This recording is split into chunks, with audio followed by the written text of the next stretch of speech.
Na kumbe yule mmoja hakurudi nyumbani ile masaa inafaa. Sasa walienda wakafanya mambo yao na huko. Mimi sijui ni gani walifanya. Walipofanya ikafika mahali sasa nikwenda kwa nyumba. Umetoka wapi? So unajua sasa lazima mzazi, wewe hata wewe mtoto wako akikuja saa ile ambayo hujamzoea ikikuja, amekuja saa 2 za usiku ametoka wapi? Si lazima utataka kujua. Na ikawa kwamba akisema ati walikuwa na mwalimu ng'ang'a, itakuwa at least mambo itakuwa sawa. Itakuwa sawa. Kumbe ndio kumeharibika kabisa. Nikasikia kwamba sasa kulingana venye iko, ni kweli tumepima, na tulipopima ni kwamba tukakuta kwamba hakuna uhusiano wewe na yule msichana. So ile iko ni kwamba unajulikana. Na so kwa hivyo tumekufunga miaka, mimi nikafikia kwamba nitafungwa miaka kidogo sana. Kukakaa nikastukia huyu mtu naye amesema miaka 20. Hata siku anafikiria mimi anaambia, nikaangalia kama kuna mtu mwingine amepewa hiyo 20. So siku ana imagine ya kwamba naweza enda kuserve 20 years kwa kitu ambayo hata sielewi, kitu sijui, kitu nimetolewa kwa nyumba nikiwa nimelala. Sina shida na watu wa nyumbani. Sina shida na yeyote ambaye alihusika kunipeleka gerezani. Hata huyo msichana? Hata yeye. Mimi kama inawezekana, kama tu inawezekana tu tupatane mahali tukunywe kachai. Mimi I think naona kama ndio mzuri. Mpenzi wangu naye kupenda sana. Umevumilia miaka mingi, miaka zaidi ya 15 nikiwa gerezani. Na nilipotoka nikakuta bado uko pamoja na mimi na umenigojea. Mimi kitu naweza sema kwamba ni Mungu akubariki.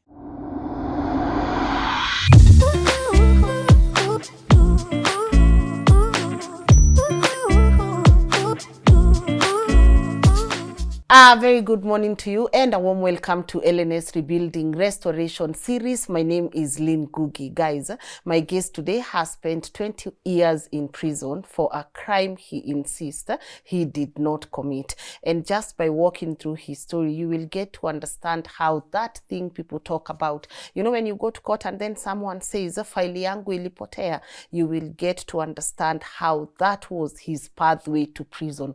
But I am so fascinated by how he thinks. I'm fascinated by his thought pattern, because I think it's for the very first time I'm hosting someone who has been in prison for that long, and he says that is where I was meant to be, that is where blessings found me, and that is where I have learned the most in my life. I will let him walk us through his story the way he best knows how to. But before I introduce himself, of course, I want to say thank you so much to you guys for being active participants of our work. We are approaching 1 million subscribers, so shukran sana for everyone that has subscribed. And I know sometimes we also do our content in Swahili. Worry not. Always remember that there is an English caption available, and you can do that by pressing on the CC button to be able to access that. And also, I want to say thank you so much to our partners who make these conversations also happen. I keep saying production is not easy,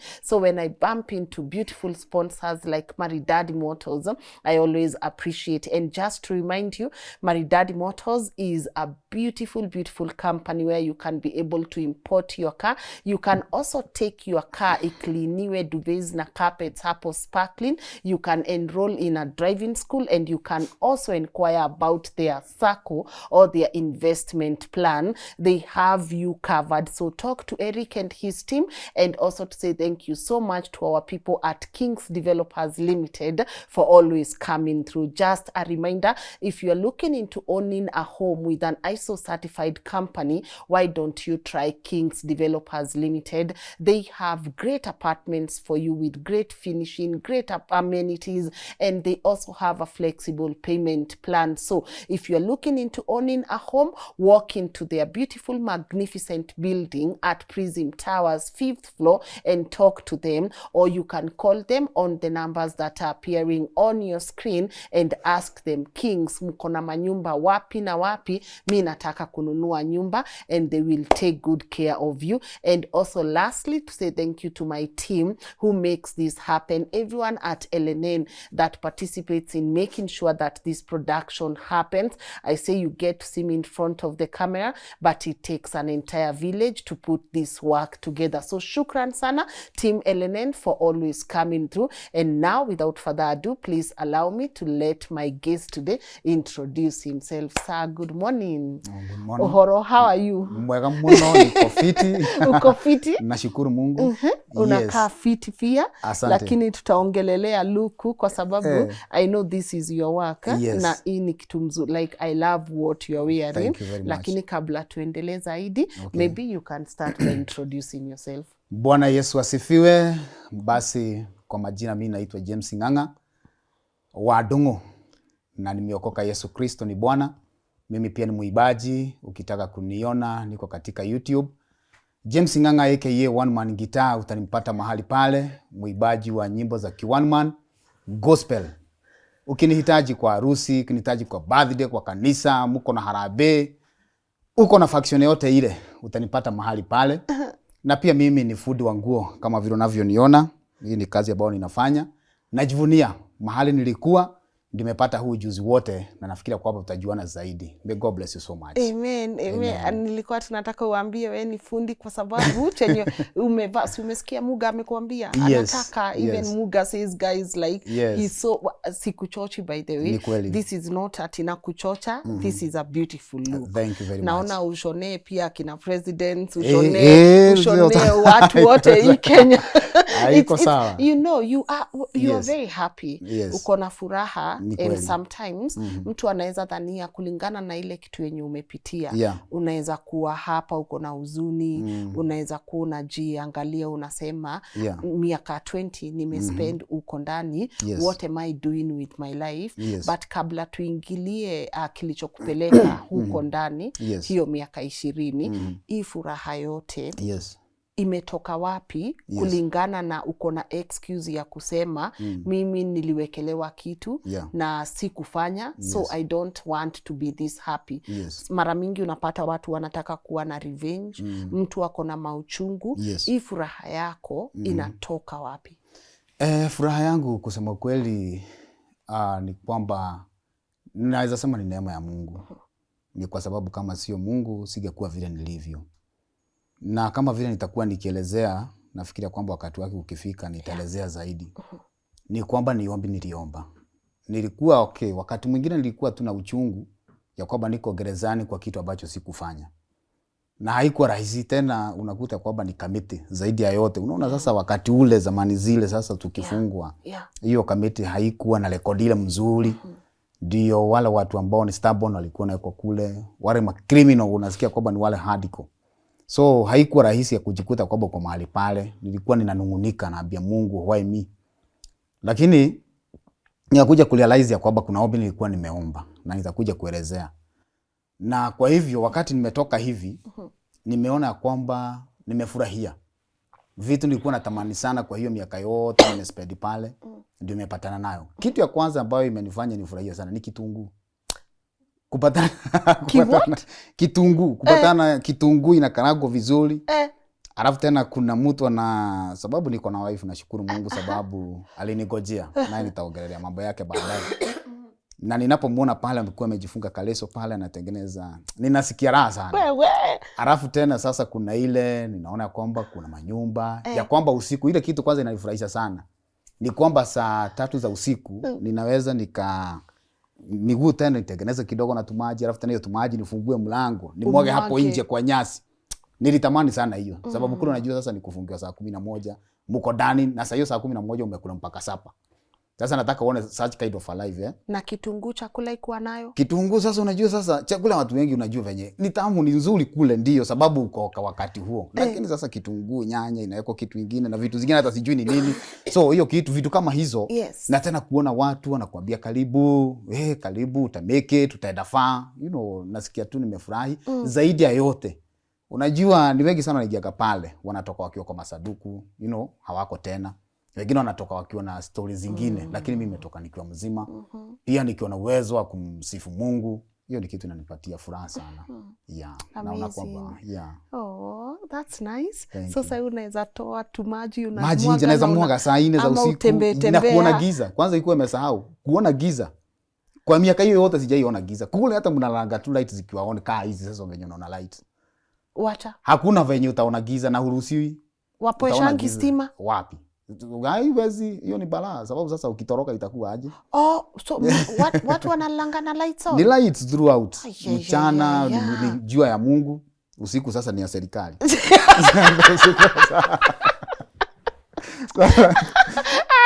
James. Hiyo ni so wanakuwa wamegawana na Mungu hivyo. Mchana Mungu afanye kazi yake, usiku ya security. Mungu asupply. Sasa usiku nao ni ya serikali. Au supply usiku. Ni ya serikali. Hiyo sasa hapo ndipo crime huwa inafikisha watu. Na sisemi jera ni kubaya, sababu sisi ndio tunadanga wapi? Uko. Uwe umewekelewa hujawekelewa. Kuna kitu nataka tujue, sababu wale tu ni watu wako pale. Unaelewa? Na ni mtu ameajiriwa kazi kama hii yako yule. Hatutasema pale ni pabaya. Maana kuna mtu ana benefit na anasomesha mtoto wake huyu askari. So sisi watu wote wale ambao wako katika ulimwengu huu ndio huwa wanafanya makosa, wanajipata wapi? Mahali pale. Na sababu ya hiyo ni vizuri sana kujiangalia. Waangalie mienendo yako. Waangalie nani unatembea na yeye. Waangalie ni mahali wapi huko. Kuna kitu nilisema nikiwa huko nikaambia watu nikitoka. I think mtu nafaa kutembea naye akiwa mwanamke. Labda bibi yangu, auntie, yani mtu ambaye ninajua na mama yangu. Nani mwingine sasa ambaye ni mwanamke? Labda your daughter. Ama your daughter. Ama grandmother. Ama granddaughter. Unaona? Mtu ambaye related na wewe. Lakini mtu mwingine wakati ni kama nitakaa peke yangu tu. Manake sasa nimekuja kuona kwamba hata huyo unafikiria ni rafiki yako, unakuta anakuendea kinyume. Unaona? Unajikuta kwamba kuna kitu imefanyika, mtu amekuwekelea kitu. Na kabla ukuja kusema ujulikane si wewe, ushajikuta kwamba uko ndani. Yeah. Turudi pale nyuma. Yes. Umeamka, siku ni ya kawaida. Alafu siku yako imebadilika. Kwa miaka ngapi? 20. Yes. Take us back, tuelezee kwanza. Tupeleke. Ngugi, wache nikuambie. Kuna mambo mengine ni vizuri kukumbuka pia, na wakati mwingine unakuta kwamba ni ngumu kukumbuka. Manake wakati mwingine isipokuwa ni venye sasa wanasemaga machozi yetu inagukanga na huko ndani. Ni mahali tu unakutanga kwamba umepoteza. Miaka hiyo yote nimepoteza. Saa hii nafaa kuwa bali sana. Lakini hiyo siku moja tu ilifika kama siku zingine. Nimelala vizuri, nikaomba Mungu nisaidie tuwe na usiku mwema. Asubuhi imefika, Mungu tusaidie tuwe na siku poa. Ya kwamba leo nataka niende Hazuri, nilikuwa naenda saloni, nilikuwa mtu wa biashara hapa na pale. Na imefika mahali sasa ni kufurahia siku mzima. Okay. Back to mahali ambapo nimetoka. Ni kwamba wakati huo ndio nikujikuta kwamba niko gerezani. Nilikuwa mwalimu, kuna kanisani. Kuna vikundi zinakuanga, kuna za wazee wa kanisa, kuna vikundi za wamama. Utakuta kwamba hata pia kuna youth. Kuna Sunday school, kuna brigade, kuna hizo vitu zote. So ikahappen kuwa kwamba kutoka nikiwa mdogo nimelelewa kanisani. Na nashukuru sana wazazi wangu sababu hiyo ni njia walinionyesha. Na hivyo ndivyo Biblia pia inasema, ya kwamba muonyeshe mtoto njia iliyo nzuri. Kisha na maana akishakomaa huyo mtu atatoka kwa hiyo njia. Na hivyo ndivyo wazazi wangu walinilea. Na ndio maana unakuta kwamba hata nikiwa gerezani bado nang'ang'ana na wokovu. Unaona? Haikuwa rahisi pia, lakini pia ni kauli niliweka katika moyo wangu ya kwamba nitamtumikia Mwenyezi Mungu liwe liwaro. Na kukaa kwamba kuna kikosi ambacho ni cha Sunday school, na kulikuwa kuna mashindano ilikuwa inapangwa katika kanisa la Anglican. Kuna mashindano huwa inapangwa inaenda mpaka diocesan level. Na tukiwa katika hali hiyo, wale watu walikuwa wanatakikana, mimi nilikuwa best katika drama na folk songs. Sijui kama unaweza kukumbuka folk song. Yes. Sio folk dance, kuna folk song. Folk song.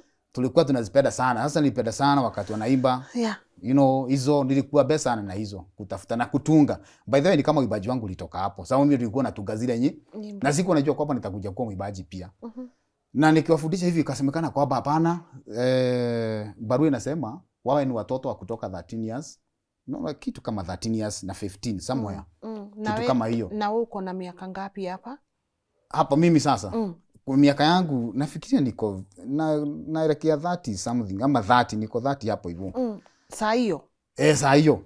Nilikuwa kitu 30 hapo. So saa hiyo uko na familia, uko na mtu wako, saa hiyo Mungu amenijalia, nimebahatika na nikafanya hata harusi. Ndio maana unaona kwamba hata pete siwekagi chini.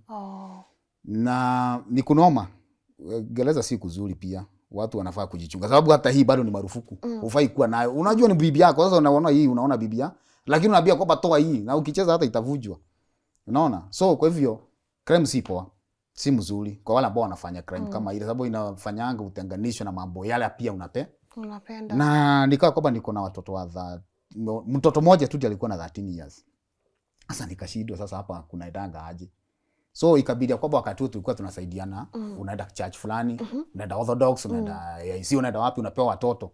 Unaomba watoto, nipatie watoto 3, watoto wasichana kadhaa. Na wakawa kwamba wanakuja, tunafanya hiyo sasa mazoezi. Tukishaenda pale unajua hawatajua kama ni wa kanisa yangu. So na tukaendelea hivyo. Siku moja kukaa kwamba katika hiyo Dogoto Tumutarakwa, I think wala wanajua hiyo barabara. Ikawa kwamba inawekwa rami mara ya kwanza. So kwa hivyo kuna mahali palikuwa na kware kubwa sana ambayo walikuwa natoa zile ballast nini, mahadicals. Na palikuwa ni mahali pazuri sana, watu hata walikuwa wanapenda sana kwenda kufanya nini? Kuangalia venye kunaendelea. Kumbe baadhi ya wale watoto nilitoa kwingine, sehemu zingine kando na ya kwangu. Manake sasa nimetoka mahali panaitwa Kamango. Kamango iko katika Kikuyu. So unaenda mpaka bali sana, unaenda kilomita kama 2, 3, 4 kuenda kutafuta wale watoto watakusaidia. Ndio at least ukuje na kikombe. Na katika hiyo wakati nakumbuka kuna baadhi ya watoto ambao walikuwa wanatembea pale kwenye zile tractors mahali wanachimba mawe. So wasichana kadhaa kama 2 hivi kulingana venye nasikianga, sababu hata sijaielewa.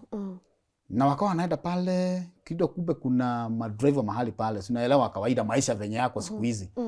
Na nikisema kwamba ni vizuri sana sisi kuangalia watoto wetu. Watoto watu wako na shida. Na nowadays unakuta kwamba msichana wako, sababu hizo ndizo kesi zimejaa kule. Mtoto wako anakuambia kwamba mimi niko sawa, na kumbe ako na miaka 12 na ako na mzee lika ya baba yake. Wa hivyo ndivyo kuko. Kwa hivyo inabidi kwamba hata tuangalie watoto wetu, tujue kwamba wako na nani, wako wapi, wanaenda shule. Unamwachilia hata heli umpeleke yeye mwenyewe hakikisha kwamba ameingia shule. Lakini kumpatia fare ati aende, ukute kwamba si lazima apitie shuleni kwanza, anapitia kwingine. So kwa hivyo ni mambo tunafaa kuangalia watoto wetu, sababu tunawapenda na tunataka wawe na maisha mazuri. Wale wasichana wakawa wanaenda pale. So si kila mtu akienda tu anachukua mtu wake, huyo anaenda mtu wake, kitu kama hiyo. Mimi sina habari. Sababu at the end of the day mimi nikimaliza mazoezi yangu, practice yangu si nina release, wanaenda kitu saa 10 hivi. Mimi siku moja nimekaa tu, nimetoka job, nimeingia kwa nyumba kidogo tuko hapo na wife. Tumetengeneza kitu mzuri, najua ni ile sasa mapenzi di moto. Sababu unajua ni kitu kama mwaka mmoja tangu tuone. 1 year. Hata ndio sasa naona kuna baraka iko hapo tu ya katoto kadogo hapo. By the way tulikuwa tumebarikiwa msichana mmoja naitwa Masi. Nampenda sana. Sasa hiyo ni katoto kadogo tu ndio kananyonya kidole hapo, na kaangalia na furahia sana, nikiingia baba. Kumbe venye nakaangalia sijui ni nini, nilikaangalia hivi nikasikia kulia. Sikujua ni nini. Naye nikiangalia mama yake naona tu kitu funny. Yaani sijui, unajua ni kama kitu, ni kama kuna roho huwa nakwambia kwamba kuna something inakuja. Kumbe wale wasichana walipoenda si wa kwangu kanisani. Hakuna wa kanisani kwangu ati kwamba ati aliweza kunipeleka gereza, na kuna kitu kama hiyo. Ile iko ni kwamba ni sinaona sasa, ndio maana tunasema kwamba angalia ni nani mko na wao. Na hiyo ni kitu linifundisha kwamba hata kama nikiwa na shida gani, hata ili niende kwa ndugu yangu. Unaona? Ama nitafute yule rafiki najua kwamba kama ni Ngoge huyo, najua kabisa. Na pia inabidi nikuchunguze sana, sababu ile shida nimepitia ndio nijua kwamba huyu ni rafiki wa kweli na si wa kweli. Na kumbe yule mmoja hakurudi nyumbani ile masaa inafaa. Sasa walienda wakafanya mambo yao na huko. Mimi sijui ni gani walifanya. Walipofanya ikafika mahali sasa ni kwenda kwa nyumba. Umetoka wapi? So unajua sasa lazima mzazi, wewe hata wewe mtoto wako akikuja saa ile ambayo hujamzoea ikuja, amekuja saa 2 za usiku, ametoka wapi? Si lazima utataka kujua. Si kuna ile sasa naye unajua wasichana wanafika mahali, mimi ni mtu mzima kwani unaniambia nini? Eti kwenda kuangalia sijui ni kama lisensi ya kwamba kuna kitu amefanyiwa. Nini umekuwa wapi? Sasa akasema alidhania kwamba sababu mimi ni mwalimu na ninajulikana, by the way. Kucheza gitaa sijaanza ati nikiwa gerezani. Nilikuwa nacheza pia nikiwa kule, lakini sikuwa perfect kama vile nilikuwa gerezani. Nilipofika pale nikakuta kuna hizi vitu zinakuanga. Niku perfect kabisa. So kwa hivyo nilikuwa nacheza kidogo, hata harusi naitwa tu, lakini nacheza tu ile. Na naonekana nilikuwa best sababu hakuna mwingine alikuwa anajua kucheza. Na si kufundishwa, nilifundishwa tu, ni talent ya Mungu, gift ya Mungu. Na ikawa kwamba akisema ati walikuwa na mwalimu ng'ang'a, itakuwa at least mambo itakuwa sawa. Kumbe ndio kumeharibika kabisa. Nini sijui nikasikia kwamba wamepelekana mpaka sijui inaitangwa aje ya mama hii hospitali. Sijui inaitwa waje venye inaitangwa tu. Saa wakapelekana huko, mara nikasikia wamepelekana mpaka police station iko hapo Kikuyu. Sijui msichana wetu amefanywa sijui nini. Mambo mengi. Sasa saa 9 za usiku. Ndio nasikia mlango, matochi nini kila mahali na shida sasa iko. Unaona sasa kitu wewe hauna habari sababu ungekuwa na habari kitu umejua, umefanya. Si ungekuwa hata umeenda kitambo sana. Mimi tu nimerelax, hata nimeota ndoto mzuri sana, nikiona kagari kangu. Sasa ndio sasa tena mahali nimewakisha light nini kidogo. Unajua sasa ile ukanyanga sasa unaenda tu vizuri. Ndoto mzuri. Unasikia pum pum pum pum matochi. Sasa ile gari ile mataa sasa ndio sasa naiona lini. Na ndoto zinakujaga tena mambo mengine. Sasa kuendesha gari kumbe ni kubebwa ninabebwa na gari. Toka. Ni nini? Lazima utoke, sijui umefanya nini msichana nani? Wapi? Utasemea mbele. Ndio sisi twende mpaka Kikuyu. Kufika Kikuyu ni asubuhi sana sababu unajua kulikuwa saa 9 za usiku. Nitugoje. Kwenda kotini.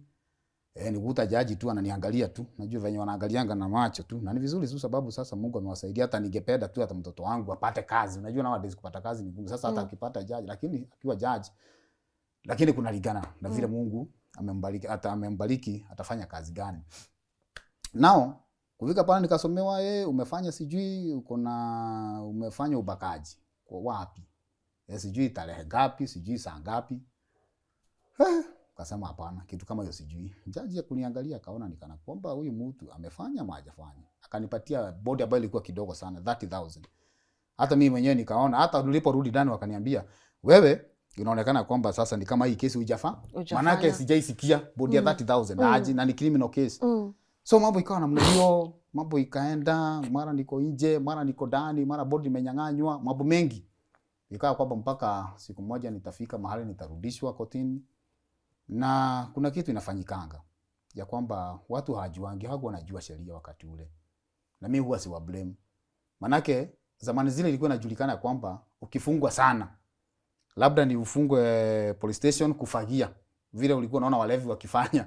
Na ndio kitu ambayo huwa inanifurahisha sana sababu nilikuja kuona hata pastor ukiwa na dereva hata bishop kuna mashtaka unashikwa tu kwa msako. Na hiyo kitu imenifundisha mimi hata mambo ya giza sitaki sana sababu mahali itasemekana kwamba polisi watakuja tu akushiki. Mahali tu tutajikuta tena mahali kama pale. Sitaki. Sitaki sana. Najaribu sana. Hata ndio nilikuwa naambia ndugu yangu siku nyingine. Ndugu yangu nampenda sana anaitwa Moses. Umenishikilia sana. Moses mahali huko tu Mungu akubariki sana. Siuni Moses. Moses. Ama kuna mwingine amenishikilia sana huyo ndugu yangu. Amesimama na mimi sana. Na si ati yeye mkubwa wako ama ni mdogo wangu. Ni mdogo wako. Kuna wengine. Sababu tumezaliwa vijana 4. Hata babangu unafurahianga alikuwa anajiita Father Ten Boys. Sababu sasa anaona maboys ni kaa wote. Sasa anajiita Father Ten Boys. Na tuko 4. So yeye akawa kwamba ndio last born. Na ikawa kwamba ni maombi yetu ya kwamba angarau. Kuna mwimbaji aliimba, "Nikafaga yogerathima mundu mwe wa nyumba yetu." Yaani ubariki tu mtu mmoja tu katika familia yetu. Ndio wakati kuna shida na inua wale wengine. So ikawa kwamba maombi yetu ikasikika mahali pale na akawa anasimama na mimi. So kutojua sheria ni gani. Wewe unadanganywa sababu haukosangi marafiki. Unajua kuna watu wananipenda, kuna wale hawakupendi. Kuna wale wananipendi pia na wewe kuna wale wanakupenda. Inakuanga hivyo. Hakuna venye watu watakupenda 100%. Utakuta uko kwamba na 50% na 50% wale ambao wanakuchukia. Na kumbe ile kulikuwa kunajulikana kwamba nikifungwa sana labda ni wiki 3 kufagia kwa police station na labda kama kuna kakitu utoe. Na then pia nami sasa labda nikishida ile kesi labda watanilipa kuniharibia jina. So ilikuwa na hiyo kitu ya kwamba one man ni kama sasa atakuja tusta. Na sikuwa na hiyo. Mimi hata nilikuwa tu natamani venye sasa hii mambo tunaweza malizana. Ikafika mahali sasa hata mimi nilikuwa nafikiria kwamba nitafungwa kifungo labda ni siku 2, 3 nini, mwaka 1, 3. Nikasikia kwamba sasa kulingana venye iko ni kweli tumepima na tulipopima ni kwamba tukakuta kwamba hakuna uhusiano wewe na yule msichana. So ile iko ni kwamba unajulikana. Sasa leo tumepatana na wewe. Na najua kwamba ndio Ngugi. Sasa kesho tupatane niseme kwamba sikujui. nitakuwa nadanganya. So kwa hivyo mimi kwenda gerezani ni kwa sababu ya kujulikana, si ati kwa sababu kuna kitu ilifanyika, sababu daktari alisema kwamba hakuna uhusiano. So nimeenda kwa sababu ya kujulikana. Na so kwa hivyo tumekufuga miaka, mimi nikafikiria kwamba nitafugwa miaka kidogo sana. Kukakaa nikastukia huyu mtu naye amesema miaka 20. Hata sikuwa nafikiria mimi anaambia, nikaangalia kama kuna mtu mwingine amepewa hiyo 20. So sikuwa na imagine kwamba naweza enda kuserve 20 years. Kwa kitu ambayo hata sielewi, kitu sijui, kitu nimetolewa kwa nyumba nikiwa nimelala, hata nakubukanga tu picha tu hata siku ya leo. Vile niliacha msichana wangu akiwa amekaa na kidole tu akiitana baba. Hiyo tu ndio kitu alikuwa anajua. Kiwa msichana mdogo sana. Wife naye ndio huyo. Hata alikuwa amengangana sana tu sababu anauliza sasa mnapeleka wapi bwana yangu? Amevuruta tu askari mmoja hivi. Hapana, mnapeleka wapi bwana yangu? So unajua katika ile hasira sasa nami sasa ni ile hali tu ya nini. Sasa unajua sasa tukajikuta kwamba tuko na askari kwa masufuria. Pungurugusu sababu sasa ni kitu haieleweki, sijui ni wakora, sijui ni nani. So ilikuwa na kadrama. So nataka imagine sasa hiyo picha ambayo mtoto wangu alikuwa nayo. So ikawa ni mambo mengi, nikajikuta kwamba sasa wewe umesomewa, tukarudishwa na huko nyuma, ndio sisi hao mpaka Rimad na Robi Rimad. Tena tukakae huko ndio sasa tupelekwe ile jela tutapelekwa. Nikajikuta kwamba mpaka Kamiti ndani. Kabla tuingie Kamiti, turudi hapa kwa evidence. Daktari amesema si wewe. Ile familia huyu msichana alisema ni wewe. Daktari amesema si wewe. Kwa nini judge asiangalie faili yako aone chenye daktari amesema? Kwa nini judge ako na haraka ya kukurusha ndani? Nitakwambia hivi Madam Ngugi. Kuna kuwaga na shida. Na sana wakati huo. Na ni wakati ule ambapo sitasema corruption ama sitasema nini. Ni ile wakati msichana akijikuta kwamba kuna kesi kadogo hivi. Ni ile sasa girl child alikuwa amechukuliwa sasa ya kwamba ni yeye tu. Hata boy child ajaribu kusema namna gani sasa haikuwa inachukuliwa maanani. Unaona? So kwa hivyo ikaa kwamba hiyo kesi ni kesi sasa tena imetangazwa mpaka kwa radio. By then kulikuwa sijui ni Soro. Ilikuwa imetangazwa mpaka kwa Soro FM, kitu kama hiyo. Na ikaa kwamba sasa iko na impact sana. Yaani watu wote wanaifuatilia, watu wengi. So kwa hivyo jaji hata akiwa anataka tu nini ni ile tu kuwafurahisha, akijua kwamba labda nikienda kule mbele koti ya juu, labda utarudishwa. Nitaenda tu nikakaa labda mwaka moja, tena nitaweza kuachiliwa. Maana kesi yangu haikuwa na uzito ule. Na yeye aliweza fanya hivi vile kwa sababu labda ni msichana, na tena unajua jaji alikuwa mwanamke. Kuna kitu ilikuwa tunasema pale tukiwa ndani. Uende upatane na jaji mwanamke ujue kwamba umekwisha. Na kesi ikuwa kwamba sasa ni mambo inahusiana na wanawake. Wewe hauko. So zamani zile kulikuwa na hiyo corruption. Isipokuwa ni wakati kama huu unaona kwamba sasa hata boy child sasa ameanza kuchukuliwa. Sasa girl child alikuwa tu ako juu sana. Kiwango kwamba tusikia kwamba umemkanyanga tu. Yaani wewe tu umejikuta gerezani direct. Hivyo tu ndio ilikuwa. Ndio maana sasa nikajikuta mpaka niko gerezani. Ilifikaje ukasikia faili imepotea? Faili yako imepotea ipatikane? Sikuelewa, ni kama venye nilikwambia hukosangi mtu ambaye hajafurahia sababu kuna mtu labda alitaka nifungwe live. Kuna mtu labda alitaka unajua kuna kitu watu wajuangi na nitasema hivi ndio watu wajue. Wakati unapochukua mtu umpeleke gerezani, ujue kuna faida utapata. Heli yule mtu anakuja kukwambia kwamba naomba hii maneno tuongee sababu ishafanyika. Maji Mswahili alisema kwamba ikishamwagika kuyazoa inakuwa ni ngumu. Na kwa hivyo huyo mtu ukimfikisha kotini ujue kwamba unatafuta haki. Wanasemaga haki yetu, na hakuna haki hata moja utapata. Na sijaiona mtu amepata haki yake unless wale watu wataenda kwa chief ama wazee ama tuongee na watu wawili watatu tuambie kwamba sasa hii imefanyika hivi. Sasa ndio tumalizie na hii maneno. Tupatie milioni 1 wekelea wapi? Na hiyo maneno wewe utafaidika. Lakini muenda kotini. Ni ya kwamba ile haki unapeangwa ni miaka nilipewa 20 na ikawa namna hiyo. Na kwani hakuna sababu sasa mtu labda nafikiria kwamba utaenda tu kifugo ni kidogo, utafugwa kidogo, alafu tena sasa uwapatie kitu sijui kitu fulani. Na haiko hivyo. So unakutaga kwamba wewe umefungwa, hiyo ndio haki yako. Umeenda pale either uende uharibike ama ukuje ukiwa mzuri zaidi. Na hivyo ndivyo hivyo. Na msichana umwambii sema ukweli. Umuulizi mbona unaniwekelea? Uulizi maswali. Sasa maswali unajaribu kuuliza, unasikia sasa ni mtu ambaye ni wabali na ni watu ambao wako. Sasa ni watu ambao sasa hata kupatana ilikuwa ni ngumu. Sasa tunapatana tu, kuna wakati sasa uko ndani, kuna wakati niko hata nje na boli kidogo, mara umenyang'anywa. Kwa sababu sasa hii mambo sasa ni kitu haijaionekana katika area yetu, unaona. So image, yani shetani tu amekuja tu anataka kuharibu jina, sababu nafikiria kwamba aliona kuna mahali nilikuwa naenda. Na hiyo kitu nimekuja kuiona. Lakini zaidi ya yote sasa tuko Kamiti. Tunaweza rudi Kamiti sasa. Tuingie ndani. Kabisa. Mlango umefunguliwa, tuko huko. Okay. Kujikuta pale sasa, ile kitu ilikuwa ya huzuni sana, ni ile nguo ambayo nilikuwa nayo mzuri, nikiitoa nivae nguo nyingine ya mistari. Sasa nilipoangalia venye sasa nimevaa, kwanza sasa unajua sasa utapewa, sababu ndio umeingia, utapewa nguo zinakaa zieleweki. Sasa ni hapo nasikia wewe umekuja, wewe kwanza, wewe kwanza hata harufu yako ni ya kitunguu. Wewe yani unaona vitisho. Na watu sasa unaona ni ni ile jero, unasikia kwamba watu wale criminal wale hadi kwa huko. Sasa ukiimagine ya kwamba mahali unapelekwa sasa, hapa ni kama sitatoka, ni kama nitauawa huku. Lakini kumbe sio hivyo. Kumbe gerezani ya kuuaga namna hiyo. Nikaenda tu nikakuta mahali tu kuna nyumba ambayo nilienda nikakaa, nikaigizwa. Na ikaa kwamba hiyo nyumba sasa hakukuwa na mtu ambaye anamjua Mungu. So nikajua hapa ile kitu itanipatia ile kitambulisho yangu nitakuwa hapo, nikusema Bwana asifiwe, nione kama kutakuwa fadhali.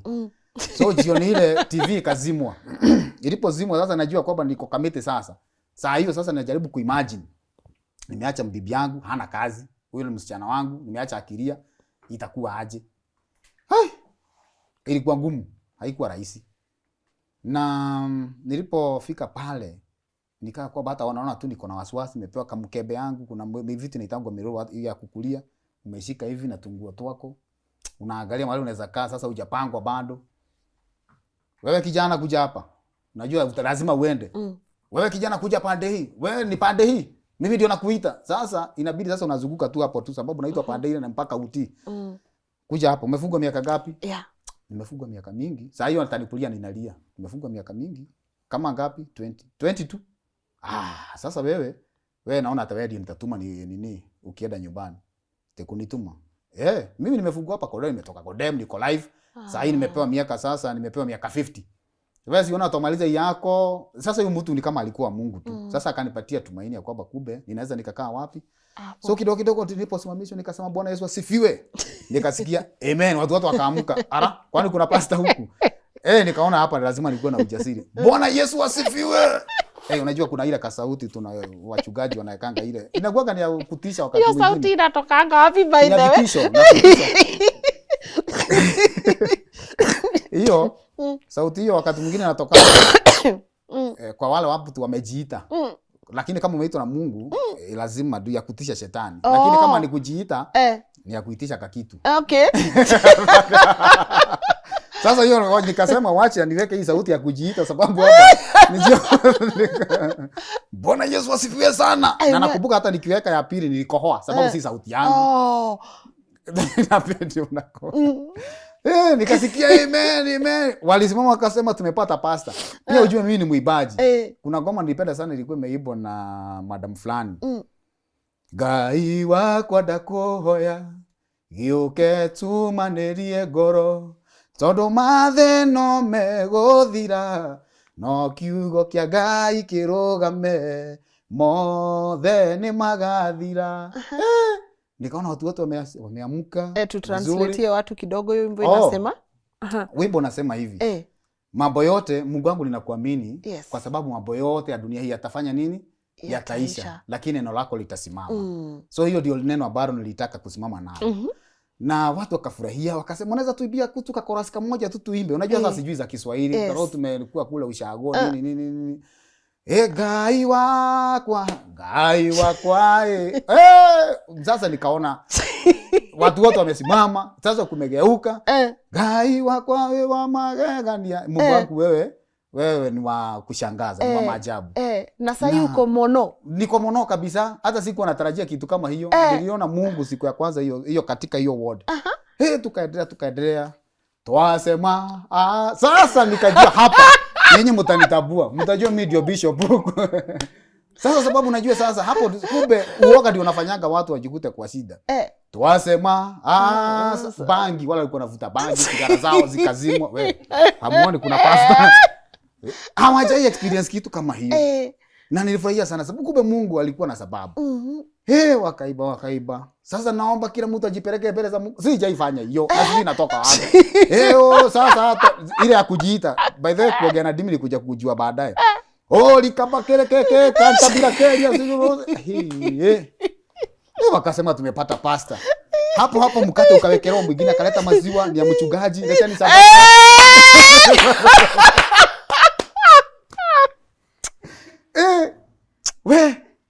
Mimi wacha nikuambie, sikuhangaika siku hata moja nilipoingia gerezani. Yaani neema ya Mungu ilikuwa, sababu unasikia sasa mimi kutoka utotoni nimekuwa kanisani. Kwa hivyo Mungu aliahidi kutembea na mimi. Yes. Na sikukaa sana hiyo nyumba. Nikaalikwa katika nyumba ya kanisa. Kuna nyumba ilikuwaga ya kanisa. Sababu nilipenda sana music. Sasa kuna magitaa, kuna nini. Nilipotolewa hapa walilia yenyewe, lakini sasa ilibidi watafutiwe mchungaji mwingine waoga katika hiyo ward. Lakini nilikuwa naenda tu kuwahubiria, wanafurahi sana. So kutoka hapo tukaendelea hivyo, nikaanza kucheza gitaa pole pole. Hivyo uko sangi. Niliposhika gitaa mara ya kwanza sababu ya stima, siko nimeshika ya stima. Naicheza hivi nasikia inatolea sauti huko na shida inayo. Inaichezangu aje. Nikakuta mtu ako na drum set hapo akasema, mjamaa uko juu na sijacheza." Sasa nikashika tu, hata sijui nacheza nini. Nikacheza, watu wote wakakuja tena kuzingira kwa hiyo nyumba. Wanasikia one man guitar. Sasa hiyo one man guitar nilikuwa naipenda sana. Kuna hivyo nilikuwa nimeitengeneza tu, ilikuwa na Nerwe rwero goina muthenya wo muthi terentete mbere yaku ni wega. Hiyo ni ya Kikuyu. So yani wimbo tu na sifu venye Mungu amekutendea. Sasa wakati wana Israeli walikuwa nini, Mungu alikuwa anawapatia mikate nini. Sasa sikaanza kuwa na nikaanza kujulikana. Kukaa kwamba kuna function. Kalonzo by the way alikuwa vice president wakati huo. Unajua ni zamani. Na ikasemekana kwamba hakuna mtu wa kufanya entertainment. Lakini kuna kijana tulisikia kicheza, hapana huyu kijana acheza vizuri, si acheze hiyo siku. Na kuna ngoma ambayo nimeirekodi kwa katika channel yangu inaitwa Okuolenge. Yes. Okuolenge sasa ndio ngoma sasa nilisema tuibe wote pamoja na wale watu sasa nikiwa nacheza gitaa. Na mtu wa drum set hapo nampenda sana aitwa Bok, na naomba Mungu sana sababu bado ako live. Mungu amfungulie sababu hiyo ningependa awe ananichezea drum set. Ninamuitisha tu. Alikuwa ananifanyia kazi ya maana. Sasa nikiwa tu pale Okuolenge huko tena sababu watu unaona sasa nilipewa tumaini na yule mjamaa aliniambia kwamba atanituma. Na imagine miaka 20 hata nituma lini? Unaona sasa hapo ilikuwa ni kama corruption sababu huyo mtu naye alikuwa amenionea sana. Sasa imagine nimesahau na kile kitu nimefanywa pale. Nilipofika pale sababu ni story left kabisa. Kalonzo alipokuja nilituiba hiyo ngoma. Na tukasema Okuolenge tutarudi na jina. Hao watu walipenda sana hiyo ngoma. Kumbe kuna kurudi tena kule. Na tena haturudi tu. Mimi nilikuwa kama matatu nilikuwa chaguo la watu wengi nikiimba wanumani walipenda, nikicheza mugithi wapiga duru, na matatu hii ilipata ajali na kutupwa yani gereza la Kamiti. Garage. Sasa tulikuwa tunasema kwamba ni ikaundwa na kupewa jina mpya. Okuolenge narudi na jina mpya. Yani garage nikasema kwamba ni kama gari ambayo ilikuwa mzuri, ilikuwa napendwa, ilikuwa napendwa na wazazi wangu kule. Wale watu wamenileta gerezani ni marafiki zangu. Asiwachuki na tulisameheana. Mimi sina shida na mtu, ndio wasamehe. Sababu sasa nilikuja kujua si wao. Na hata hakuna mahali walifanya makosa, na wasiwahi tijiraumu waseme kwamba tulifanya hivi kwa nini. Mimi by the way hata nafurahia kwa sababu walichangia mimi kuinuliwa. Siko nafikia kwamba nitafika mahali nimefika. Na kumbe ni Mungu niliomba kwamba Mungu ningependa nifike mahali fulani, nitakuelezea saa hii. Okay.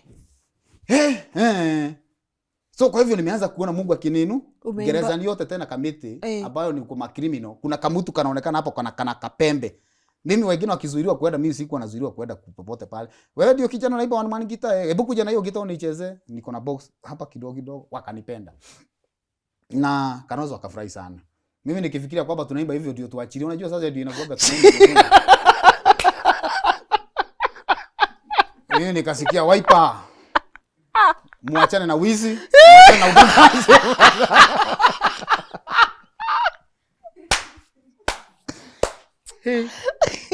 Nikasema hiyo kazi yote nimefanya hapa mpaka mate yote nimemwaga hapa, sasa itakuwa tena tuachane na. Hi my people. So very serious. Na by the way, hata president ama nani akikuja mtu mkubwa wanakuweka wanagojea kwamba sasa atatoa aseme kwamba nimewaachilia. Oh so, ikawa kwamba ni vile nitoka kijana kadogo. Wiper. Tukasema Wiper sana kwanza inafanya yote. Sasa unaona venye mko gerezani, mnajua ni kwa nini mko gerezani? Hapana, ni makosa yenu. Kwa hivyo mtu angalia njia za tutaonana tena. Na kabla alikuwa na break. Kuna nyumba ilikuwa tu na break land hapo itengenezwa hapo mess fulani. So maisha ikawa hectic. Kuna siku taharuki ilitanda huko. Sasa ndio tena nitoke Kamiti. Baada ya kujulikana hivyo nikaa kwamba hiyo ngoma niko na nimeanza kuona kwamba sikuwa nimefikiria kurekodi ngoma zangu. Lakini nilikuwa naona kwamba siku moja nitakuja kuwa muibaji mzuri. Na hiyo ngoma sasa ikawa ni moja zile bazo tulikuwa tunataka kurekodi. Tukienda kurekodi sasa kuna ngoma tulirekodi huko inaitwa Freedom, sijaweza kuiweka kwa YouTube, maybe siku moja nitaiweka. Na taharuki ilitanda. Ikasemekana sijui nini, upande wa president alikuwa Uhuru by then. Sababu sasa yule ametoka Kibaki, sasa ni Uhuru. Naona sasa Kibaki ametawala nikiwa gerezani. Uhuru naye ametawala nikiwa nimekuja kuona Ruto. Imagine.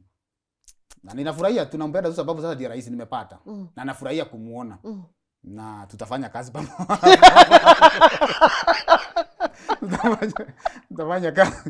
Tutafanya kazi pamoja sababu hivyo ndivyo ilivyo, lakini usijali Prezo. Vijana wameleta shida lakini kazi tutafanya sana. Tuko pamoja. Wala watu tumetoka pale, Mungu ametujalia neema. So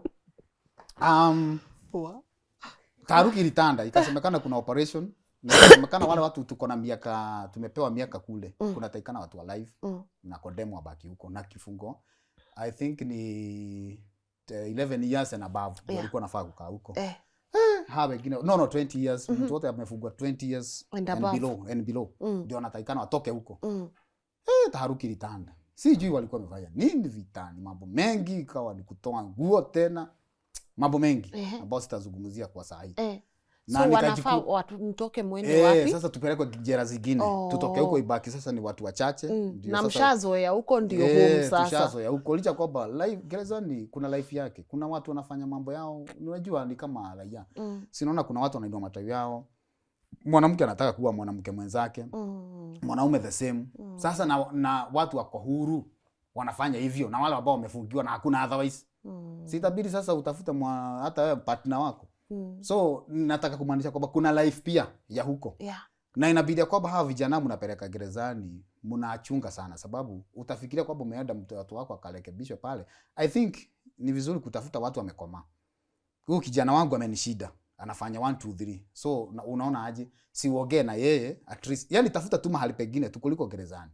Gerezani utapeleka kijana wako. Ni kweli kama roho wa Mungu ako ndani yake atarekebika. Na kama hayuko ndani yake atakuja kiwa wasi. Atakuja kivuta hako na vuta bangi hako na vuta, na usiniulize inaingianga aje. Maana yake nimekwambia kuna life. Kama vile kuna life wapi? Huko nje. Kwa hivyo kitu ya maana ni kuangalia huyu mtu nampeleka gerezani itakuwaje. Watu wengi sana wako kule gerezani, wazee wako kule kwa sababu gani? Na ndio nakwambia mambo ya development ndio iko 75% kule. Hizi zingine criminal cases unakuta kwamba ni 25%. Imagine 75% na 25%. So kumaanisha kwamba yule mzee amekataa na shamba. Unaona shamba venye laudini tamu. So tutafanya aje mzee ako 80 years. Na amekataa na shamba na kijana anataka shamba, ndio auze, afanye mambo yake kule mihadarati, afanye nini, afanye raha. So anafanyaje? Anatuma msichana wake. Okay, wanaongea kijana. Mimi naongea na bibi yangu, au kasichana kaende kwa babu, kakiwa kana nguo za ndani, that is, I'm sorry to say so. Kakifika pale, sasa wewe naye utaenda kacheza na babu. Unajua babu naye anapenda tutoto. Kasichana kangwe. Naye sasa mama yake ameingia. Amebaka mtoto wangu. Hebu ona sasa hiyo. Babu akona habari. Na kabla sasa hii mambo corruption na inafaa tuangalie sana. Si ati umeletwa kesi tu unaanza kujaja kwamba ni kweli sababu ni mwanaume. Na ndio unakuta kwamba wanaume wengi tunaisha. Percentage kubwa sana mahali utapata wanaume, na nashukuru Mungu sana kuna kitabu naandika na hivi karibuni nakuja kutoka. From shame to fame ndio nimeiandika. Na najua kwamba Mungu atanijalia. Na hiyo kitabu nimeongelea mambo sana hayo. Sababu mwanaume unakuta kwamba ukienda mochari si wanawake utakuta wengi. Ni wanaume. Ukienda hospitali pia unakuta kwamba ni wale wamegongwa na akiwa na pikipiki akihustle, unaona akifanywa amepigwa na wakora, ndio unatakuta hospitali kule mochari nini. Gerezani sasa tulikuwa kitu watu 51,000. Na unakuta kwamba wanawake kati hiyo 51,000 ni watu kama 11,000 peke yake. Hao wengine wote ni wanaume. Sasa mtashira mkisema kwamba haki yetu tunataka mabwana akina kora, hawezi pata sababu sasa wako gerezani huko. Unaona? Na sasa ndio sasa unakuta kwamba kuna changamoto kama hizo. So unakuta kwamba huyo mzee sasa amepelekwa police station, ati wewe ulibaka msichana. Na hakuna kitu kama hiyo. Kisha na maana anafungwa miaka 20. Akishafungwa miaka 20 na ako na ite, akirudi ni hivyo. Si hata akikuta shamba imeuza hana nguvu ya kuclaim kufanya nini. So unakuta mambo kama yale. Tukajikuta tena tumesabaratisho niko manyani pugurusu. Kule sasa nyani ndio wengi. Na ndio maana kunaitwa manyani. Unakaka kidogo unaona nyani ndio yore kwa mti na kaugali yako. Umebeba hivi yani pu. Na uwezi hata kuitisha ingine.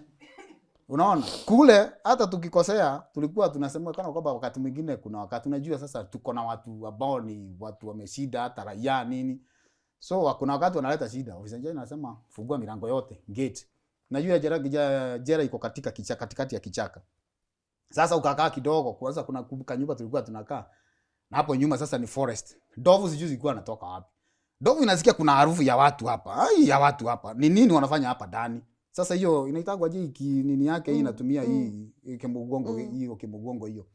Imeingiza pale kwa dirisha. Ile kisauti yake ile ina nini? Pom huko ndani. Watu wote tunatoshia kwa choo. Naona. Yaani ni maisha ilikuwa tu hivyo tu. Kuna tuwaduru nini tulikuwa tunatuita polisi. So maisha ikawa kwamba ni magumu tena kule. Huyo ndugu yangu tu Moses tu. Yaani tu nangangana tunamwambia huku ni mbali sana usikuje na stukia the following day. James Nganga Dongo, yes sir. Unaitwa na nani na ndugu yako nani? Moses.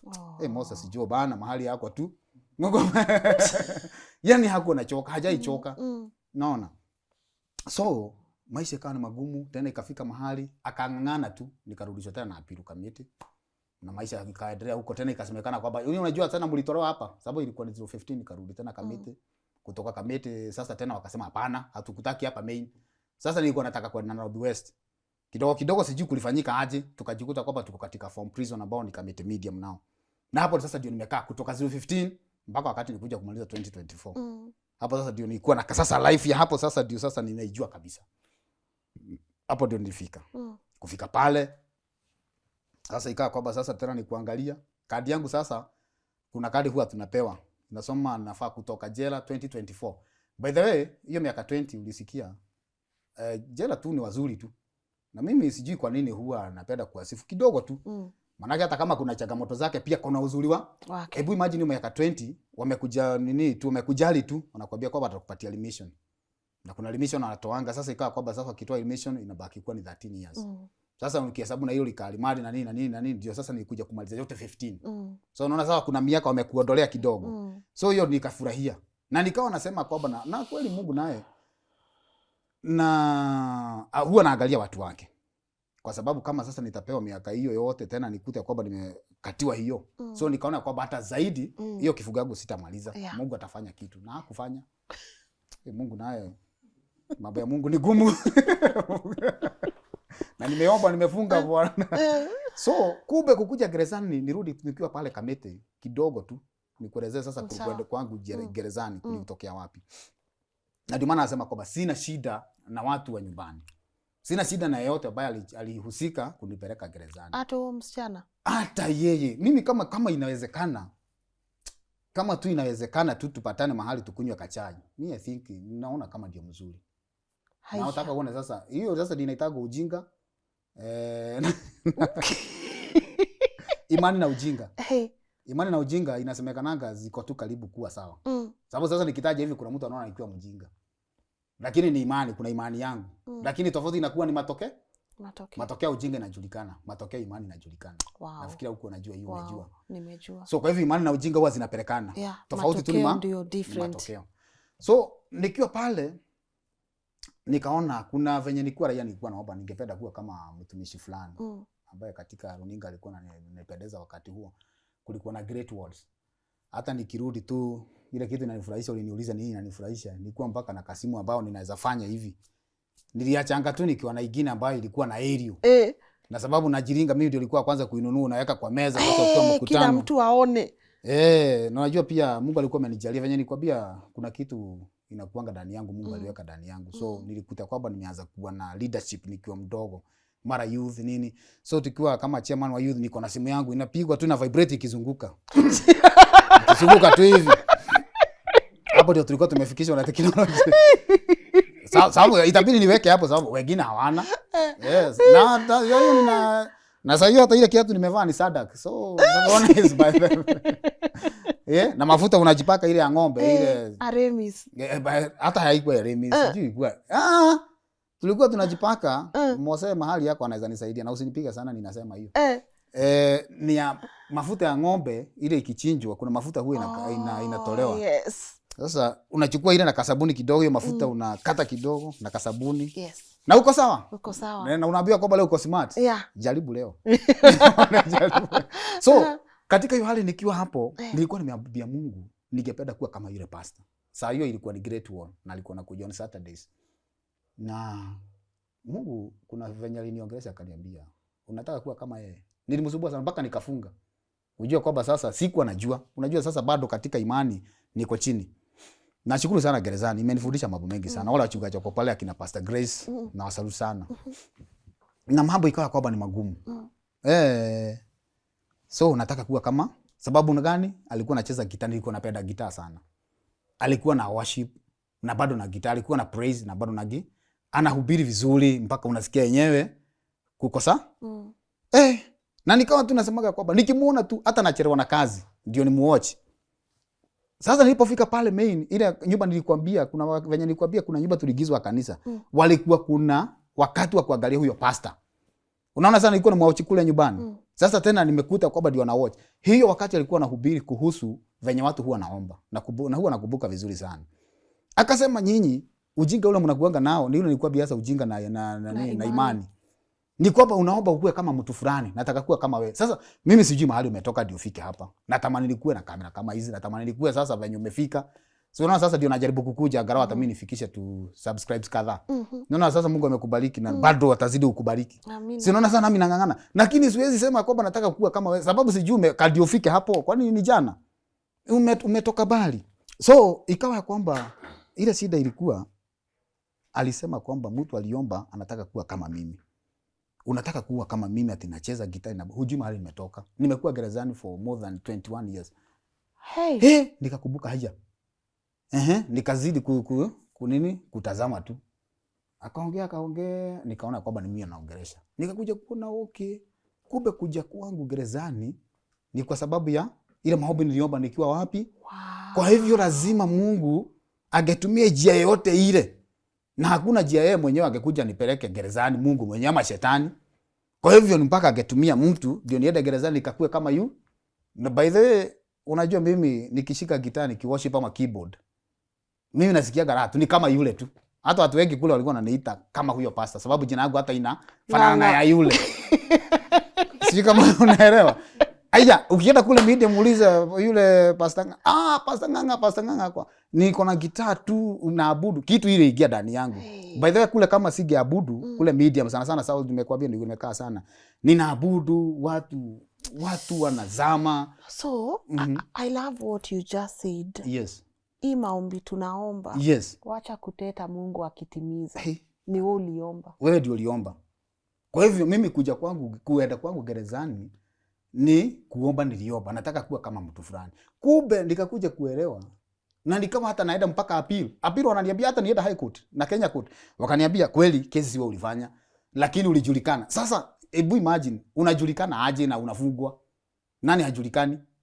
So unaona sasa kuna kitu Mungu alitaka kutimiza sababu niliomba. Na nakwambia hata 019 tulikuwa tuachiliwe na Power of Mercy.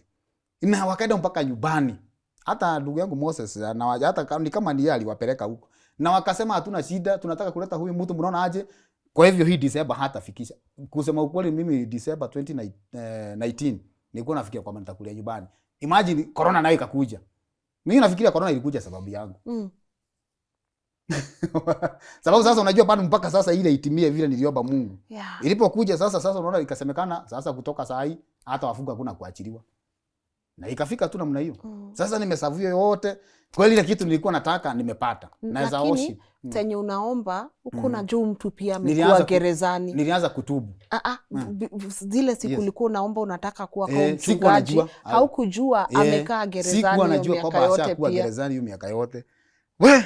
Na tena unasikia ni 20 hata kama alikuwa in and out. Lakini sasa mimi sasa nimeserve yote tu ikiedanga tu. Mpaka hiyo sasa hii ikasemekana mpaka the last coin nikailipa. Sasa nikaanza kutubu Mungu. Niliomba na ujinga, naomba kwamba unisamehe. So nataka unitengeneze kama wewe sasa. Vile upendavyo sasa nikue. Na sasa Mungu akaweka zaidi katika maisha yangu. So hapo tu nikaanza tu kungangana tu nilikuwa media, nimeona mambo mengi, Mungu akanijalia. Kuna studio tulikuwa tumetengeneza hapo mengi, sasa tulikuwa tuna request kwa the officer in charge. Tunapelekwa hapo. Ndugu yangu tu Moses tu. Alikuwa anatafuta producer, anakuja na yeye tunafanya ndio nikarekodi hiyo ngoma yangu ya kwanza ilikuwa inaitwa Barua. Hiyo Barua nilipoona kwamba kuna mwanya wa kwenda nyumbani ndio nilitunga hiyo ngoma yangu inaitwa Barua by James Nganga katika YouTube. Na nilitunga hiyo ndio kupatia watu wetu moral. Sababu kuna wakati inafika hata bibi yangu nilimwacha akiwa mdogo sana. Damaris by then. Namsalute sana. Imagine hiyo miaka yote. Alisema kwamba sasa mimi stoki hapa sababu sikuwa najaribu ndoa. Unaona? Na amengangana tu na hiyo msichana wangu, sijakuta kama ameongeza mwingine. Amengangana tu hivyo na akaniambia kwamba mimi hata wakati mwingine alikuwa ananitembelea gerezani ananiambia, Nganga usijali. Mimi nataka kumpatia, kumencourage ya kwamba asikufe moyo na kuta kwamba yeye ananiambia hebu ngoja. Sasa wewe omba Mungu, mimi nimekugojea. Msichana saa hii ameingia form 1. Hiyo kitu sikuwa na imagine. Bado wako kule nyumbani, anangangana wakati wa kuwa kazi. So ikabidi tu naongea na ndugu zangu. Wanamsaidia ndugu yangu Moses nikuja nikamwambia venye atafanya na kutoka wakati wa kafaulu. Sasa ni mshonaji wa loose covers vitu kama hizo ukitaka zile best zaidi. Anakuwekea embroidery. Unaona? Sababu sasa niliomba Mungu naye amsaidie. Na amesimama na mimi sana. So bibi yako alikwambia atakugojea hizo miaka zote? Alikuwa amenigojea hiyo wakati wote. Changamoto zote amepitia. Unajua maisha haya ni magumu. Kuna mtu anaona kwamba kasichana kameachwa na wewe mtu anadanganywa kwamba akienda kule hatarudi tena.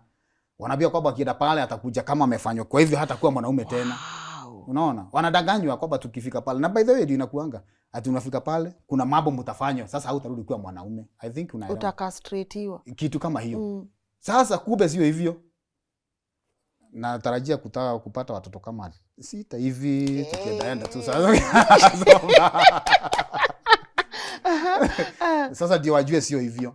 So kwa hivyo Mungu akanisaidia nikaandika hiyo ngoma. Nilikuwa natunga kwa niaba ya wenzangu pia. Venye unasikia mtu akikwambia kwamba nilikuwa na bibi yangu ako karibu kutoroka. Sasa hiyo ujumbe ni yetu wote wale ambao tulikuwa gereza. Hiyo barua sasa. Nimetuma sababu tulikuwa tunatuma kwa rais. Hebu tuimbie kidogo. Nimetuma barua mama iende kwa rais wetu nikiomba msamaha mama nirudi nyumbani yo mama tuishi nanyi tena mama tangu tulipotenganishwa nawe mpenzi wangu tangu tulipotenganishwa nawe ndugu yangu tangu tulipotenganishwa na wazazi wangu hapa ndipo nililetwa mama Kamete.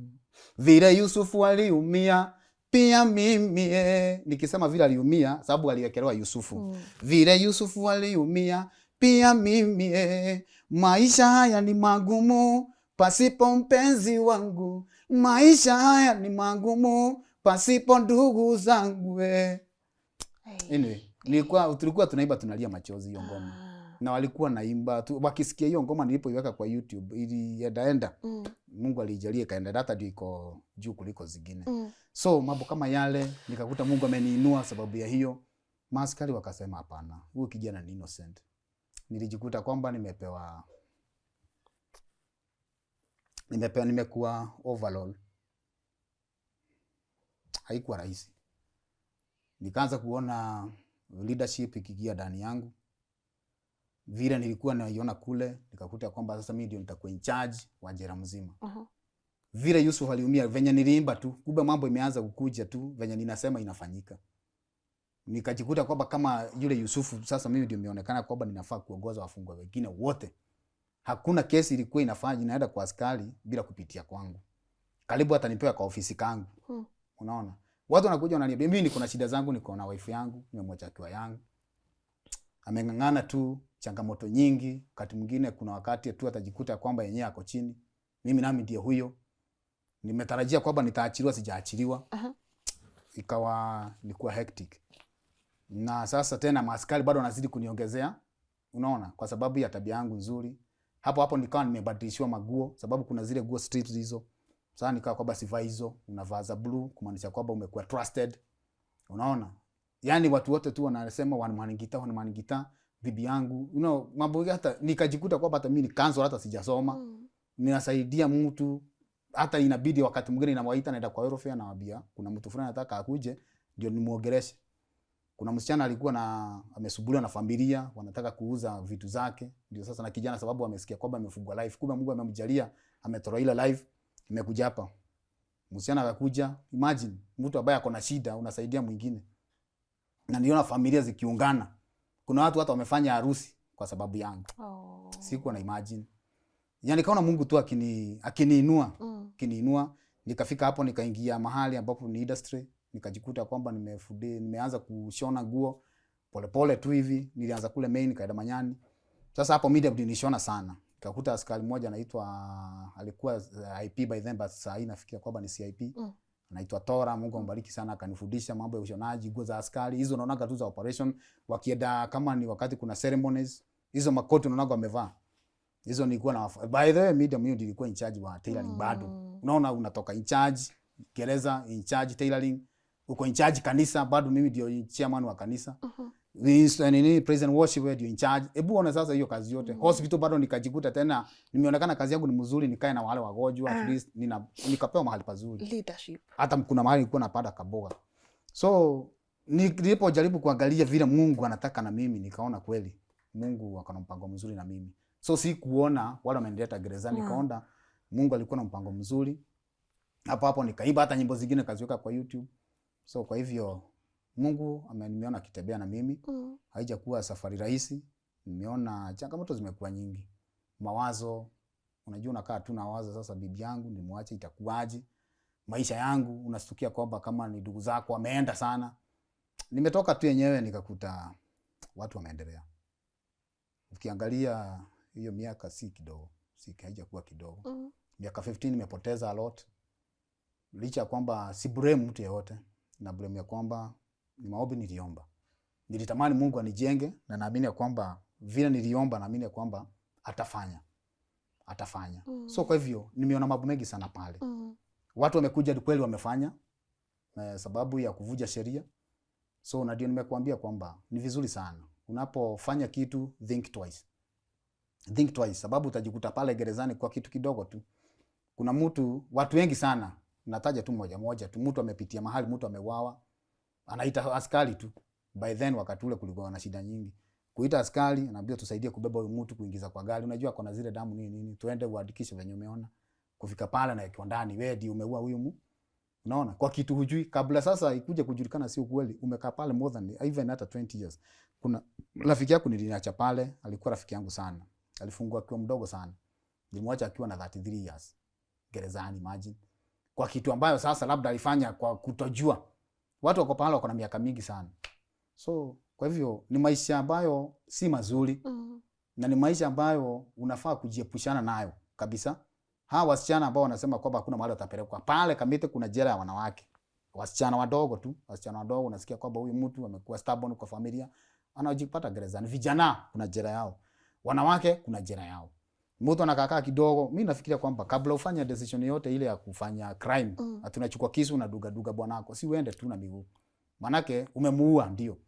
Utaishi tu katika hali ya kujiblame wewe mwenyewe, umeduga mtu kisu kwa pale Rangata ama uko pale main umeua mtu, umechukua mambo ya mabuduki. Buduki tu inaruhusiwa askari, si wewe. Na unajikuta kwamba mambo mengine kama vile umeanza kuingia kwa bomba, ulevi, umejaza vijana pale. Hii mambo ya kufanya mihadarati imemaliza watu wengi pale. Mtu anakuta anakuambia kwamba mimi sasa venye unaniona hivi sababu ya mihadarati, kuna venye siwezi function. Kisha na bwana alishajimaliza na mihadarati. Nao ni watu ambao niko nao. Niko na watu ambao walikuwa wamefanya crime kubwa. Wala watu walikuwa unasikia mtu alikuwa na umeua watu more than 100, anakunywa damu yao. Niko naye ni rafiki yangu. Imagine kwa sababu ya neema ile Mungu niliomba, tunaongea na yeye, tunakubali Mungu na anaokoka na kuwa pastor. Mtu mkubwa sana. Lakini kwa bila kitu huko na mmepangwa na yeye tu, sasa mnalala na yeye hapo. Una imagine, huwezi imagine mambo kama hayo. Manyani kuna mtu nilikuwa naye alikuwa amepitia mahali. Sijui nao watu wanakuaga aje. Mtu amekutana na mtu amekufa, amekata mkono. Ameenda hapo bere kidogo, ameakisha moto, anachoma. Amemaliza kuchoma vizuri.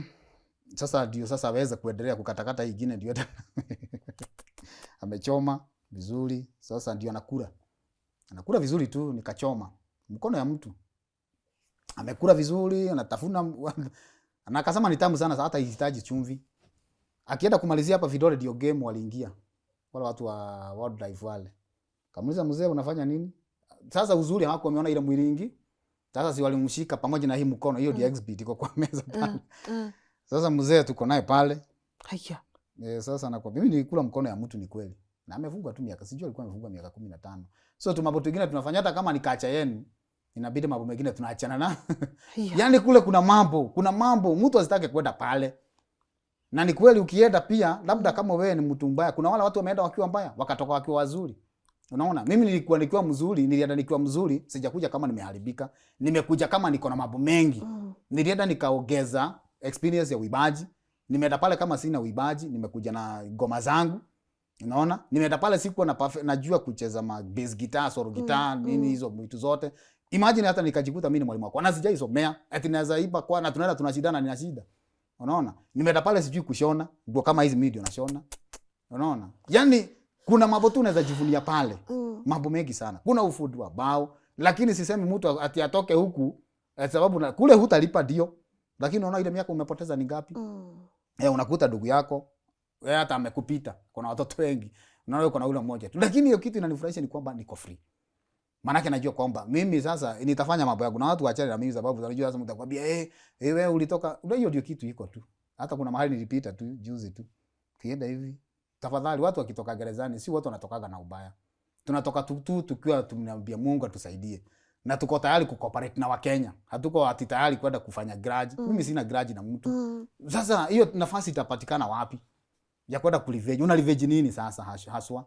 Unaona? So unapita mahali unasikia haya, huyo mjamani yule alikuwa kamiti. Unaona hiyo sasa kitu kama. Sasa si one man. Yule mjamani alikuwa kamiti. So si unaona kuna kazi ya kutengeneza hii jina. Na inabidi Mungu ataigilia. Hiyo ndio imekuwa. Mpaka mahali sasa nimefika, niko nje. Sasa nakumbuka hiyo siku ya kutoka nyumbani Kifugagu ilifika. Na ikafika sasa Mungu hakusikia hata kama nimeiba hiyo ngoma yote, nimetuma barua kwa rais. Yule nilituma ni kama ilipotelea barabarani. Haikufika. Na ni Uhuruto. Nani anaitwa aje Uhuru. Ndio nilikuwa nimeandikia barua. Mwenye nilituma sasa ni kama sijui ni gari ilianguka kama nini, sababu sasa sikusikia majibu. Tukikaa kidogo naye Uhuru naye ndiye ametoka. Sasa ni Ruto. Ruto naye tukifikiria kwamba kutakuwa na afueni, tukasema tukapiga makofi sana. Sababu gerezani watu wanauziwa kufanya voting. Yes. Na watachaguana. Lakini ni rais peke yake. Wakasema sasa ndio sasa mambo imekuwa mazuri. Kasikia hatuwezi fagia uchafu. Turudisha nyumba ndani. Sasa hapo tena kukashikana. So na maharagwe iko ya kutosha pale. Hiyo ni kitu tulisikia tena. Maharagwe iko ya kutosha. Sasa tukaona hapa tumaini hakuna. Sasa tufanye nini? Haidhuru. Sasa nikaanza, nilikuwa nimeambia Mungu hii Kifugagu itafika mwisho kabla sijaachiliwa. Sasa ikabidi niangalie kadi. Na hata nikaanza mtu akiniambia kama nataka uniombee kesi yangu, kamwambia na uangalie hata kadi pia. Sababu mimi naona sasa nikutoboa ninatoboa. So ilifika hiyo siku ya kwenda nyumbani. Na ikawa kwamba Mungu amenijalia.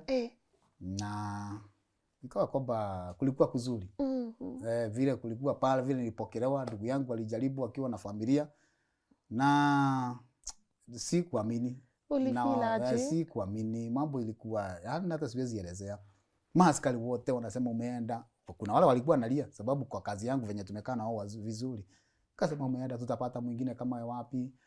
Kafika mahali pa nini, kuna venye watu huwa wanasindikizo na wafungwa. Sasa kumbe familia nao wote wanasikia wanamanigita sababu sikuwa nimeharibu. Mimi sikuwa mtu mbaya. So watu wote wamejaa pale nje. Kuna venye watu huwa wanatolewa pale nje ya gate. Sasa wafungwa sasa ndio nisindikize tutoke nao nje. Officer in charge alipofika pale nje akakuta venye watu wa raia wako na masimu. Unajua sasa wafungwa hawaruhusiwi kuchukua sababu kuna watu wataweka kwa TikTok, hairuhusiwi. Yes. Sasa ikabidi sasa wafungwa sasa nyinyi hata kama ulikuwa unafanya kazi mzuri wacha maaskari wamsindikize. Sasa wachukulie na watu wao. Kufika hapo nje nakuta watu hivi. Hata siamini. Watu wengi ndugu zangu. Mwa sasa nitamani sana kumuona nikiwa free. Kuja hapa. Ndugu zangu wako smart nini. Sasa nikaona msichana mmoja mzuri sana. Huyu ambaye ni bibi yangu. Kufika hapa. Sasa machozi tu ilibidi imwagike. Si hajaionekana yangu lakini ilionekana siku hiyo. Mawazo yake sasa alisema finally kuvumilia kwangu nimeona matunda yake. So huyo mwanamke naomba Mungu amsaidie sana. Na nitaishi tu kumpenda tu sababu yenyewe naye amevumilia. Maisha najua si rahisi lakini nitaomba neema ya Mungu. Msichana naye akawa kwa shule. Nilipofika nyumbani ndugu yangu naye tu anakuanga na mambo mengi sababu ametafuta gari kubwa, sijaipanda gari kama hiyo. Nimejozoea gari ya jera yenye imefungwa iko na chuma. Sasa ilifika mahali akaniambia unajua kuna mahali utatokea juu. Nilikuwa naona tu Ruto anapitia juu. Ukifanya hivi kiusalimia watu kumbe itafika hata kwangu. Sasa kuna kabakora tu alikuwa ameniletea tu. Sasa ikabidi sasa huyo ndugu yangu na ikawa kwamba sasa tukaenda tu msafara inataka uone mtu ambaye alikuwa ni jabazi criminal. Sasa ndio huyo sasa venye muibaji Silwajipi kuna mwibo ameiba akasema kwamba utapigiwa kelele lakini wewe tu ndio utapigiwa kelele za furaha wakati mwingine. Utapigiwa duru ukienda lakini ukirudi utapigiwa kelele za furaha. So kufika karibu na nyumbani mimi sikuwa najua amepangaje. Nakutana na mapikipiki zimepangwa nyingi. Unajua tumeenda mpaka na maaskari wamesema kwamba kulingana venye huko na venye tumeona hapo nje itabidi tuende na basi mzima ya maaskari. Na sio maaskari tu na watu wakubwa sana kufika mpaka nyumbani. Yaani siwezi hata jaribu. Mimi nawashukuru tu sababu waliona uaminifu wangu nikiwa wapi? Uko ndani. Huyo ndio Yusufu akule na nirudi nikiwa kama mfalme vile Mungu alinijalia. Kufika hapo ni mapikipiki wakatoa gari zote, pikipiki ndizo zinazoongoza. Ndugu yangu ndiye ana kigari kikubwa sana. Sijaona kigari kama hicho. Hata sijui kama ni kuna gari kubwa kuliko V8. Niliona kama ni kubwa kuliko hiyo. Maana sijaona gari kama hiyo. Unajua sasa zimekaa kule ndani sana. Pole pole niko na wazazi hapa nyuma najaribu kuangalia hii. Sasa ikafika mahali tu kitu kama kilomita 1 ndio tufike nyumbani. Chomoka juu. Kumbe huko juu kuna kuwaka kutamu hivyo. Kakanyanga juu niko pale. Na sasa nikamuuliza sasa nimekanyanga niko juu yao sasa siwaoni tena. Sasa niko huko juu. Unajua sijaipitia mahali kama hapo. Unajua miaka 10 na hiyo 5 hiyo si rahisi. Na tugale tu nilikuwa nazoea zile zilikuwa zinasema wakati huo zilikuwa ni Peugeot. Sasa Peugeot ni ile mrefu. Sasa una Suzuki tukalitoa na hiyo. Sasa niko juu. Hata watu sasa tena wakachanganyikiwa. Huyu naye ni nani? Ni mbuge mgani anatafuta kiti? Nilikuwa nasaidia watu. Nikajua sasa Mungu sasa umenibariki kumbe wewe ulisema kwamba utakuja sasa kunifanya nipate hii heshima sasa ndio umenirudishia. Yes. Twende sana. Kabakora juu twende. Watu wote karibu. Karibu mwana kita. Karibu. Watu walilia wengine wakafurahia sasa ni msafara twende kwa shopping center kuzungushwa. Hiyo ndugu yangu hiyo. Sijui nitampatia nini hata sijui mtu kama wewe anapatia yangu nini. Tukaenda hivyo ikafika mahali wa mama akaleta shida huyu mtu ashuke. Kushukishwa hapana ikasemekana bado kidogo. Sasa hata nikarudishwa juu ni kwenda tu na kabakora. Sasa hata walikuwa wanasema kwamba kuna mheshimiwa amekuja na hajulikani nani. Unajua watu wengi sasa kule walishatoka walishauza. Sasa watu wanajua kwamba kuna mheshimiwa alikuja na hajulikani na. Sasa imebidi sasa maisha yangu imebadilika kabisa. Manake sasa huwezi enda na baisikeli mheshimiwa. Ama pikipiki kupanda pikipiki ovyo. Unaona sasa ile maisha ndugu yangu ameniletea sasa. Yaani na kutembea si kutembea hivi na wasiwasi. Ni kutembea taratibu. Ni mheshimiwa alikuja tu na akainuliwa mikono hivi. Sasa hapo ndio Mungu amenifikisha. Sasa nikafika pale kakuta umati wa watu kwa kule. Watu wengi kawa ni furaha, ni kukula, ni kukunywa, ni nini mambo mengi. Na hata hapo tu hata chifu wa ile alikuwa hapo. Kuna kitu alisema sasa inabidi sasa litachukua muda ndio sasa nione. Akasema hata wewe sasa tumeona kwamba wewe ndio kiongozi. Wewe ndio utakuwa nyumba 10. Tena. Watu wakaanza kusema sasa wewe hata tunatarajia kwamba sasa kulingana venye umekuja wewe ndio 2027 tunachagua MCA. Hivyo ukae ukijua unaongea na mheshimiwa mtarajiwa. Hata MP. Hata mimi nimejiachilia Mungu akiwa amepanga kwamba hiyo ndio itafanyika.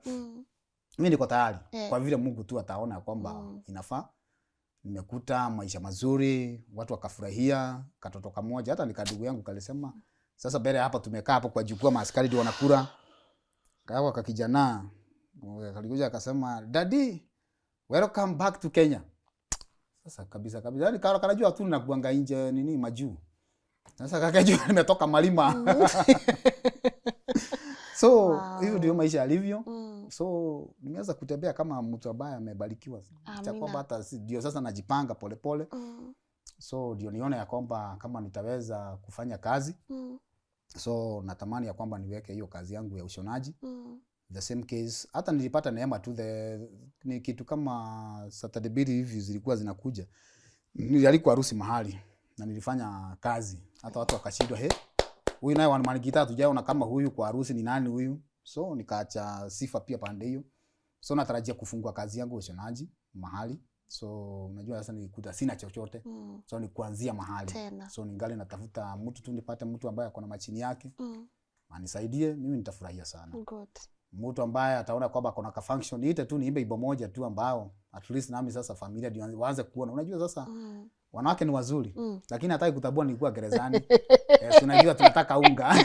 Sasa na kanyama sasa hiyo nao msichana alipokuja alitamani sana. Dadi amekuja. So leo mpaka tukule nyama. Inabidi tutakula. Ukiimagine umetoka Malima. Sasa inabidi sasa na akule uhakikisha amekula. Na hapo ninakutaka mtu ameimba lakini mimi si kuimba. Neema ya Mungu inanitoa. Na akafurahia akaona kwamba daddy is back. Your relationship iko aje wewe na mtoi? Relationship ilikuwa mzuri, alikuwa chuo. Alikuwa anakuja kuona kwa jela ama? Alikuwa analeta mama yake. Na alipofika siku ya kwenda kurudi mid. Akakuta by then nilikuwa sasa najipatia jikibizi hapo. Nilipenda sana at least nijiona kwamba mimi fence yangu ni mimi najitengenezea. Sasa nilikuwa hapo juu at least nafurahia na bia Mungu. Hata sikuwa naamini. Nikijua kwamba saa kama hii ningekuwa ninapeana hesabu kule na ngojea ugali ya vitu fulani hapo zilikuwa zinakatakatwa. Saa hii nasikia pande kitunguu inanukia na nasikia harufu si ya maharagwe na si ya sukuma. Hata si ya dengu ya kitu fulani. Nasikia raha sana nikiwa hapo juu ya fence. Pande hii niko busy sana. Watu wananisalimia, baba Mazi habari, naimba.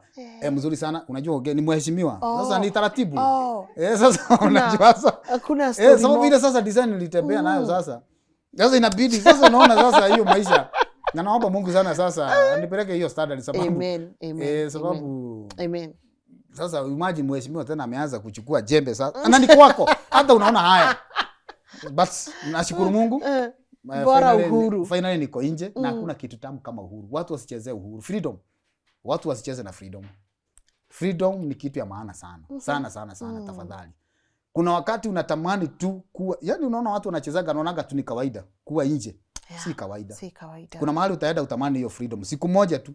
Nilitamani hata garo siku moja. So sasa nafurahia. Msichana alitoka shule. Mama yake akamwambia kwamba kuna mtu nimeajiri huko anakata fence. Hata hakuwa anajua ni babake. So tumetengenezea trick. So amekuja amehag mama yake hapo. Nami sasa nimetoka nyuma yake. Akaambiwa nyuma yako kuna mgeni. Kupinduka ni baba. Heri sitarudia hiyo tena. Sababu tulienda chini wote.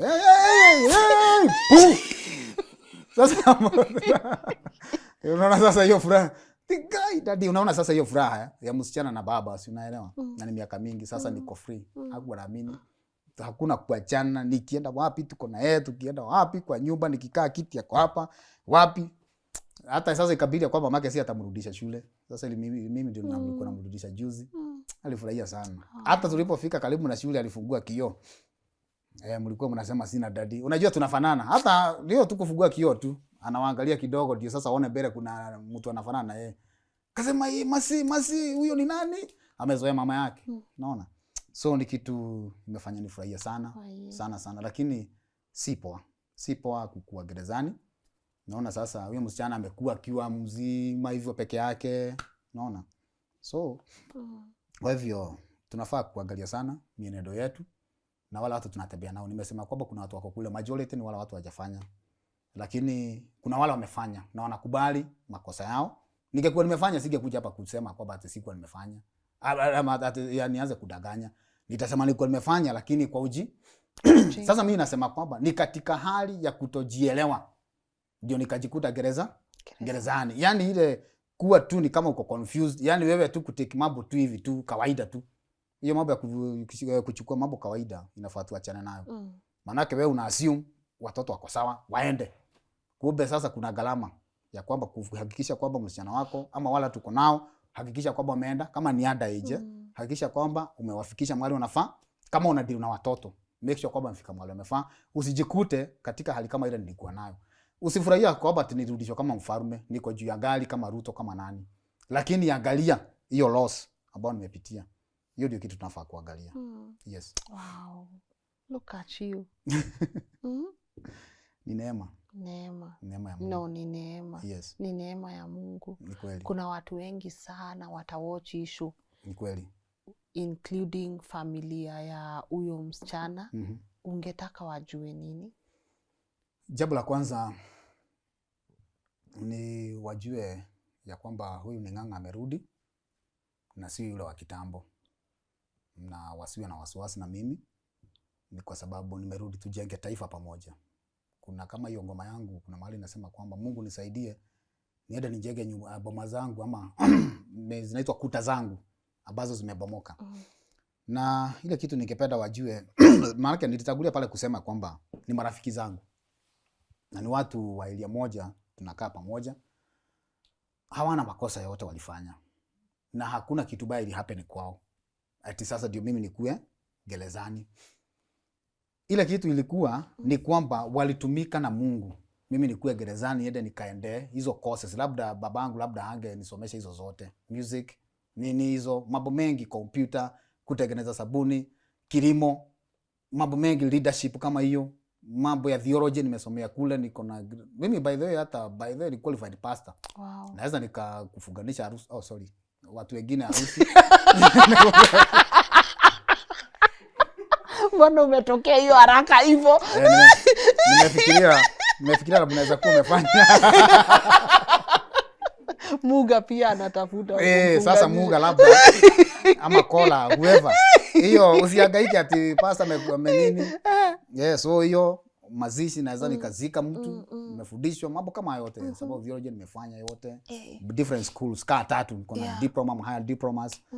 Certificate nikuja na kama zote, more than 50 certificates. Zile ambazo Mungu alinisaidia nikasoma mahali pale. So kwa hivyo mimi ni kuambia kwamba nimeenda mahali pale, tukue marafiki tena vile tulivyokuwa, na mimi sina grudge na mtu yeyote. Mimi kwa kuwa gerezani muda wangu wote nimeserve pale, ya kwamba imetosha. Na kwa hivyo sijaona loss yote ile. Wasijihukumu waone ya kwamba hapana, tulifanya mtoto wenyewe aje. Ni Mungu alipenda hiyo ifanyike. Maanake unasikia mimi ni ujinga wangu niliomba. Na kwa hivyo bahati mbaya tu wakaangukiwa kwamba wao ndio watasababisha kuwa bridge yangu kuwa gerezani. Mimi ndio kitu ningependa wajue. So kwa hivyo tukikutana na wao, salamu za Mungu, kachai tukunywe pamoja. Mimi sina shida na mtu yeyote. Yes. Na bibi yako, mtoto wako, familia yako, brother wako, wale watu wote wamekushikilia. Yes. Ungetaka kuambia? Mimi ile kitu naweza penda kuambia ni kwamba nimeshukuru sana sababu wamenishikilia. Nitaanza tu na wazazi wangu. Wangekuwa mbaya huyo bibi yangu angekaa huko. Wangesema kwamba sababu bwana wako ameenda gerezani, sasa hata na wewe tafuta mahali utaenda kukaa. So walimshikilia. Wazazi wangu pia nawashukuru, ni kwa sababu ya kusimama na mke wangu na kuhakikisha kwamba kuna security ya kutosha. Wamempatia hata mahali, nimekuta wamemtafutia hata mahali pazuri, tunaweza jenga kanyumba kazuri. Na hiyo nashukuru Mungu, tukizidi kutafuta more blessings. Na pia kuna ndugu zangu ambao walisimama na mimi pia, walikuwa nahakikisha kwamba wakati kuna visiting pale wanakuja wote wamekaranga chakula. Kuna wakati ilikuwa naruhusiwa hiyo remote parenting. Wanakuja na kitu mzuri tunakula pamoja nao. Na wako tu wamesimama na familia yangu. Wakati mwingine bibi yangu hawezi katakata fence, unakuta mmoja tu wakati yako free ndiye anatengeneza ile, unaona, kusimama na mimi. Msichana amehakikisha kwamba hajafukuzwa shule. So hiyo ni kitu nafurahia sana. Ndugu zangu walisema kwamba hata kama kuna hiyo gap, wacha tujaribu kuziba sababu sisi kama familia. So may God bless them so much. Pia ndugu yangu ambaye ni Moses ambaye amesimama na mimi sana. Ametembea sababu Mungu alimuinua. Na aliinuliwa na tukakubaliana kwamba huyu ameinuliwa ndio atusaidie. Na mimi licha kwamba ni mkubwa wao, mimi ni kushukuru. sababu unajua kwamba leo ni yeye, kesho nami itakuwa ni mimi. Kuna wakati pia naye atanihitaji. Na hiyo ndio kitu tumeona. Na ni kweli ameanza kuona msaada wangu. Tumeanza kusaidiana. Kumbe hata kama wewe uko juu, si unanihitaji leo. Si ulinihitaji leo. Sababu uko na mtu mwingine. So kwa hivyo kila mtu anahitaji yule mwingine. So Mungu awabariki sana. Moses amesimama na mimi mambo ya uibaji. Ndio alichangia kwamba mpaka nika record hizi ngoma. Ametembea na nini anahakikisha kwamba uko na kasabuni. Yes, kasabuni sina. Anatumwa na ndugu zangu. Yeye kwa niaba sababu ndio ako nini na haraka kidogo nafika mahali pale. So naomba ya kwamba sababu sina kitu naweza mpatia. Nimejaribu kuangalia Kenya mzima ile kitu naweza mpatia. Hakuna. Labda nimuongezee uhai. Na sasa hiyo nao ni ya Mungu. Sasa unaona hiyo. So mimi ni kuomba kwamba Mungu amlinde kwa miaka yake yote. Asijipata ya kwamba ako katika hali ya shida. Pia kuna marafiki. Hakuja kosa marafiki wamesimama na sisi. Marafiki pia wachungaji. Kama pale gerezani kuna mchungaji aliitwa Pastor Grace. Alinisaidia sana kusimama na mimi na akahakikisha kwamba hata familia tumeungana kabisa, tuko pamoja kimaombi. So hao marafiki wote including mapasta wa makanisa, mimi naomba kwamba Mungu azidi kuwabariki na washukuru sana. Wale watu tena wakati nilipotoka.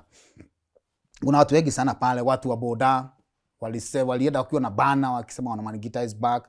Hawa watu wote walichangia pale, watu wakatoa vitu zao. So kwa hivyo wote kwa jumla, siwezi hata ni wengi ambao sasa najua kwamba Mungu atazidi kuwatenda mambo mema. Yes. Good. Kuna watu najua get me kwanza suti, najua my people I hope unashonea pia wanawake. Unafanya hiyo? Ninafanya sana na kitu kwanza hata napenda sana kushona. Nitakushonea moja ndio utaonyesha watu. Kuna ni tu handbag na bebanga. Hizo niko pro mbaya sana hizo. Good. So kwa hivyo kitengenezewa kitenge ama nikushonea kitenge, kuna hiyo ka bag kana match na hiyo kitenge. Ama ka bag tu kazuri na ni venye kuna penye umetengeneza unaonyesha na size lakini haisi kubeba. Okay, but so, kuna picha tunaonyesha. Kuna nitanini itajua venye nitafanya. Okay, nikufikie. All right. Through my brother there. So kwa hivyo hiyo ni kazi ninafanya hizo bags, nguo ninashona za shule zote. Venye tu nilikuelezea, nguo yote tu inavaliwa na mwanadamu. Unaweza hata kama ni gozi unataka ikue nguo itakuwa. Itakuwa sababu hapo Mungu alinipatia hiyo neema. Ile kitu tu ni kwenda tu tukiperfect.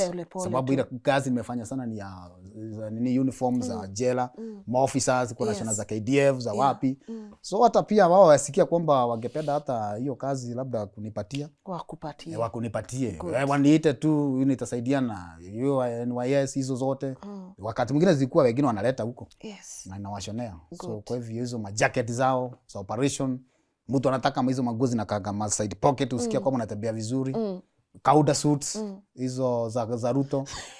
Yaani hizo vitu zote hizo tutafanya. Na naamini ya kwamba wewe ukipata tu namna hiyo nitafute. Watu wanaweza kupata aje? Na pia tukumbushe pale YouTube wakutafute na jina gani nataka. Kwanza nitaanza na uibaji. Na zile nyimbo ambazo ziko pale ndio najaribu kuweka project zingine. Umesikia kuna kitabu inakuja na iko karibu. Naamini kwamba Mungu atanisaidia kisha toka tutawajulisha. Na iko karibu sana hiyo kitabu. Then sababu ni ya historia, mambo yote nimeelezea. Siwezi elezea yote. Kuna mengine ambayo ni ya kuelimisha Wakenya vile wanafaa kuishi. Vijana, wamama, crime venye huwa inaleta shida na mambo kama na pia mambo mengine ya kuadvise. So hiyo kitabu ni mzuri sana. Wakati itatoka ningependa kila mtu apate kopi yake. Then katika uibaji Mungu amenijalia vile umesikia, niko na hiyo channel najiita James Ng'ang'a. aka One Man Guitar. Sasa unajua ukiandika James Ng'ang'a italeta yule mwingine mwenzangu yule rafiki yangu sana. So kwa hivyo inabidi unaweka James Ng'ang'a aka One Man Guitar. Sasa itajileta hapo. Ukiniklik hiyo kapicha kako hapo, sasa itakuletea nyimbo zangu zote. Sasa hizo ni zile niliba nikiwa kule. So na kama hapo na ngoma zingine ambazo nataka kuwekea sana ikiwa raia za kumshukuru Mwenyezi Mungu. So kwa hivyo ni vizuri kama watu watch, wa subscribe, hiyo nitafurahia sana at least. Na mimi nijaribu kujiinua. Singependa kurudi kwa crime sababu nimekosa nianze mambo ya uhalifu. Singependa. Ile mambo nimeona pale nataka kuhustle na jasho yangu. So kwa hivyo ukinisupport hapo katika hiyo channel yangu ya YouTube James Ng'ang'a aka One Man Guitar, subscribe, ufanye mambo yote ambayo inafaa pale. Mimi tu ile kitu nitaomba Mungu akubariki. Turudi katika upande wa biashara. Vile umesikia mimi ni fundi wa nguo. Nimejaribu sana kufanya mambo mengi katika ushonaji. Nguo za wanawake zote tunashona. na naamini kwamba Mungu akinijalia nipate machine, sharahani nini hizo vitu zote, na pia nipate mahali tutaanza kufanya hiyo kazi. So kwa hivyo, lakini for the time being tumekuwa tukifanya, hata kuna nguo nimeshonea watu kadhaa. Hivyo tu, hata kama unajua siku hizi watu wanaweza fanyia hata kwa nyumbani. So kwa hivyo, lakini by the end of the day nitakuwa na mahali ambapo nitakuwa ni kama ofisi yangu. Na kwa hivyo ukitaka kama ni uniform, ukitaka ni nguo zote zile za kama kuna harusi, kama hata ceremony yote ile, tutaweza kuongea na nafikiria kwamba tutaelewana. I think hapo sasa ndio unaweza peana namba kama if is allowed. Feel free. So in case uhitaji bwana ama maswali mengine zaidi, tunafikiria kwamba tutaongea zaidi. Namba yangu ya simu ni 0708 412 229. Good. 0708 412 229. Nafikiria kwamba hiyo ukipiga, na please upige tukiwa tunasaidiana. Ni tutasaidiana sana. Wasikwambie venye unakaa. Wasiniambia by the way niko na mtu tu mmoja tu amenivumilia, singependa kuharibu hapo. Sababu unasikia huku ni kunoma sana. Ushaambiwa? Nimeshaambiwa. Nimepelekwa na mtaratara. Soko imeharibika. Nimeambiwa sasa watu wanataka mtu kama sasa. Wanataka mtu kama wewe. Wanataka mtu kama mimi, niko na mambo kadha wa kadha. Sasa hapo kutashikana. James, mwambie wewe ni mtu wa mtu mmoja. Niko na mke na ni mwanamke, si bibi mwanaume. Ni mwanamke. Ni mwanamke. Na amevumilia. Hebu Hebu mtumie ka special message. Anaitwa Damaris. Dama. Hata hapa kuna dama wetu tunatafutia mpoa. So hebu tumia Damaris ka message.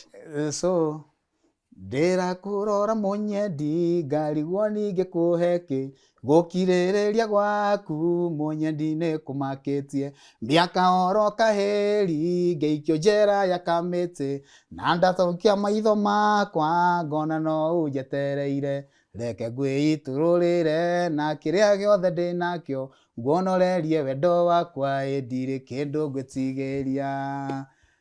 Mwendo wakwa Damaris, mpenzi wangu naye kupenda sana, umevumilia miaka mingi, miaka zaidi ya 15 nikiwa gerezani, na nilipotoka nikakuta bado uko pamoja na mimi na umenigojea. Mimi kitu naweza sema kwamba ni Mungu akubariki na kushukuru sana, sababu ni wengi ambao bwana zao wakienda mahali kama pale wanachukua virago zao na naenda kwingine, na wewe umenigojea. Sikukuta kama umeongeza mtoto mwingine, umengangana tu ukisema kwamba mimi ndio nilikuwa ubavu wako wa kweli. Kwa hivyo nakushukuru sana. Sijui nitakupatia nini, sababu hata hiyo wimbo ambao nimekuimbia ni ya kwamba nasema kwamba naweza kupeleka Mombasa, na hata hiyo naona itoshi. Hata nikisema nikupeleke Dubai, imagine haitoshi. Nikuweke kwa ndege, sijui nitakupatia nini, ila tu Mungu azidi kukubariki na kukuonekania na atupatie watoto wengi zaidi ya 12 na usiambie Mungu. I love you so much. My people, umeona venye mapenzi ya kitambo ilikuwa wewe uliambiwa vitu kama hizo mwisho lini, like mumeona venye people had, you see lugha Shakespeare. Unaona mko na lugha tamu sana. Tamu sana. Si ndio James? Yes. All the very best. Thank you very much. Nimependa sana kuhavi hii show na wewe. Na najua itaserve ile purpose ilikuwa inafaa kuserve. Me, I wish you all the best. Na kutakia mema. Nataka urudi hapa na testimony. Nataka urudi hapa na kitabu. Urudi hapa na kutuambia life venye imechange. Inaendelea kuchange. I'm happy. Naona brother yako ako pale, ako na wewe. Like I always feel like sometimes, especially kwa watu wenye wametoka prison, the best kitu wanaweza pewa ni support. Wanafaa wapewe support, si kutengwa. I feel like ukiwatenga unawakumbusha tu ile prison yenye unatuma waanze hata kumiss kurudi wapi uko ndani. So kuona uko na support hiyo ya family, kuona the community venye imekusupport, kuona venye ulipokelewa. I was watching the video. Naona venye ulipokelewa. Naona venye ulipokelewa na watu, you know, and as you said, there is a reason, and I believe life can only get better from here. Sindio? Kabla tumalize, kuna kitu ingine ungetaka ku-add? Kuna maneno ungetaka kuongezea briefly kabla tufunge kipindi? Mimi kitu naweza sema zaidi yote ni kwamba watu walitupa tumaini. Nimekuta watu wengi sana wametupa tumaini. Sijui ni kwa nini. Sijui ni kutajirika, walitajirika sana. wakasahau na Mungu, ningependa kuambia kwamba nimeona watu wakipoteza maisha yao nikiangalia. Kwa hivyo wajua kwamba kuna mwisho wa hii maisha. Na wakati utamaliza hii maisha, je, hayo maisha mengine itakuwaje? Tujue kwamba kuna maisha mengine ambayo kuna qualifications zake, ambao ni wokovu. Kwa hivyo ningependa watu warudie Mungu tafadhali, wale ambao sababu kuna watu walipoteza imani ndipo ingia gerezani. So kwa hivyo turudie Mungu, tufanye hii kazi pamoja, ndio wakati mwingine tena hapa tutafurahia hapa duniani, lakini kule juu mbinguni ndio tutafurahia zaidi. So kwa hivyo ningependa watu wamrudie Mungu, watubu dhambi zao, wajua kwamba Mungu anahitaji zaidi. Yes. Amen. Amen. Thank you so much. Yes. All the best, Mose. Nice meeting you. Asante kwa ni poa kusikia mtu akiongelelewa hivyo. That means bado kuna hata hiyo tumaini ndogo imebaki na sisi. But all in all the very best. Tumalize show. Iko sawa. Iko sawa. Iko sawa. Sawa, ama unatufungia na kitu kingine, kawimbo anything? Naweza maliza na kawimbo. Hebu tufungie na kawimbo. Nafikia kwamba hiyo ndio inakuja hivi karibuni. Tuambie. Rodiba hutaniona tena. Rodiba hutaninyanyasa tena. Nimealikwa kwenda kwa mfalme. Shida matatizo ya Rodiba, shida zote kwa heli. Rodiba, Rodiba, Rodiba, Rodiba. Amen. Sasa lunge kwa na ule mtu wako wa drum. Utaenda kumvisitingi ama? Utaenda kumvisitingi? Nitamtafuta. Utamtafuta. Rodiba ni mahali ambapo ni mahali pa kuachwa. Ni wakati Mefiboshethu alipoanguka, sababu alikuwa anatafutwa na Daudi. At least akauliza kuna mtu mmoja amebaki kwa nyumba ya Sauli ndio nimefanya mambo mazuri. So ikasemekana kwamba kuna mmoja ambaye ako kule Rodiba. Kwa hivyo ni kama alisahaulika kule. Unasikia sasa ni mtu wa nyumba ya Sauli na alikuwa mfalme, alisahaulika kule. So kule Rodiba ni kama mahali pa kuacha, mahali ambapo hapana network. Ni mahali ambapo panaonekana ni kana kwamba mtu anasahaulika, mahali pa shida, matatizo, ni gereza, ni kukosa watoto, ni kukosa amani katika doa, ni kukosa kazi. Hiyo ndio Rodiba. Nimeita Rodiba. God. Yes. Tutarudi tena. Sasa huko sitarudi tena. Sababu alialikwa kwa mfalme akasemekana akulange hapo kwa mfalme. Sasa si niko huko kwa mfalme. Narudi Rodiba kufanya nini? Sawa basi. James Ng'ang'a. AKA One Man Guitar. Shukran sana. Najua watu wangu washaenda hapo YouTube. Najua wanakam kusubscribe. Najua watakupatia ile support. And that's what I say, guys, like let's show James what we are all about here at LNN. Tumshtue tu. Let's show him what we are all about. And I know sometimes those songs might be in Kikuyu, but tumesikia pia kuna za Kiswahili. Just go subscribe, tupatie hiyo channel yake power. Enda tu subscribe. Hata kama you will not understand anything he says, just go subscribe there so that tunaweza muonyesha what we are all about. And even if you want this amazing suit that he's wearing right now, I know by default majority of you are looking at it and you feeling like this is a good fit for my brother, my husband, my son. You can just order. The number is right here on the screen. Talk to him, give him those gigs, MC, give him all, just what we do here, we elevate him. We are gonna elevate him the best way we know how, because I believe this is a contribution that we can be able to make to him as an individual. And I love that he doesn't want free things. Anataka kukulia jasho yake. So guys, show him what we are all about. I believe we will bring you a follow-up someday. Tutaingia kwa his own place yenye anashonea. We will visit his business premise. We will get to tell you about his book. So show him what LNN is all about. I believe this is what rebuilding and restoration looks like. He's rebuilding his life, but his life has also been restored completely. So let's show up and show out for James. Don't forget of important importance, go and subscribe and tell him that LNN has sent you. It's been really amazing having this conversation. Like, I don't know how people survive such things, but his story serves as a clear example and an indication that no matter where you are right now in life, you can be able to make lemonade out of that lemon. And it also breaks my heart to hear that we have so many people who are in there because of things that they did not do. And I hope that even as a country, we are able now to look at these things like intensively. I know defilement, I know when people hear rape, I know when they hear defilement, all these things, they are really serious in our community.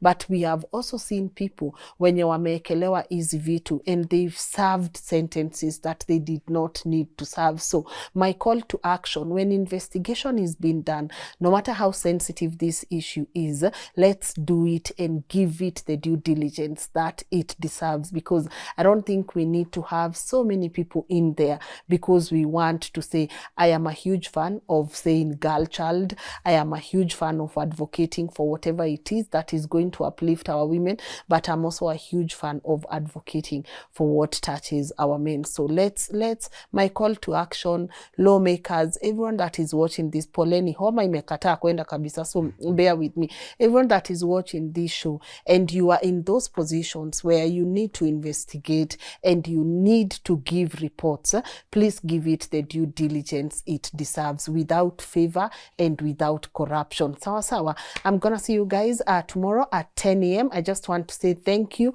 of course, to my guest today and the partners that have made these conversations happen. Maridadi Motors, I spoke about them in the beginning of the conversation. Import that car with them. Let them know that I love those people. So go support them in their different business ventures. And don't forget, if you're looking into owning a home, our people at Kings Developers Limited have you guys sorted. I'm gonna see you again, as I said, tomorrow at 10 a.m. Be kind, usitupe tumaini. There's one thing that my mom keeps telling me: as long as you have hope in you, nothing is impossible. Don't give up hope. Don't give up on yourself, and don't look at those years where you're struggling as mountainous.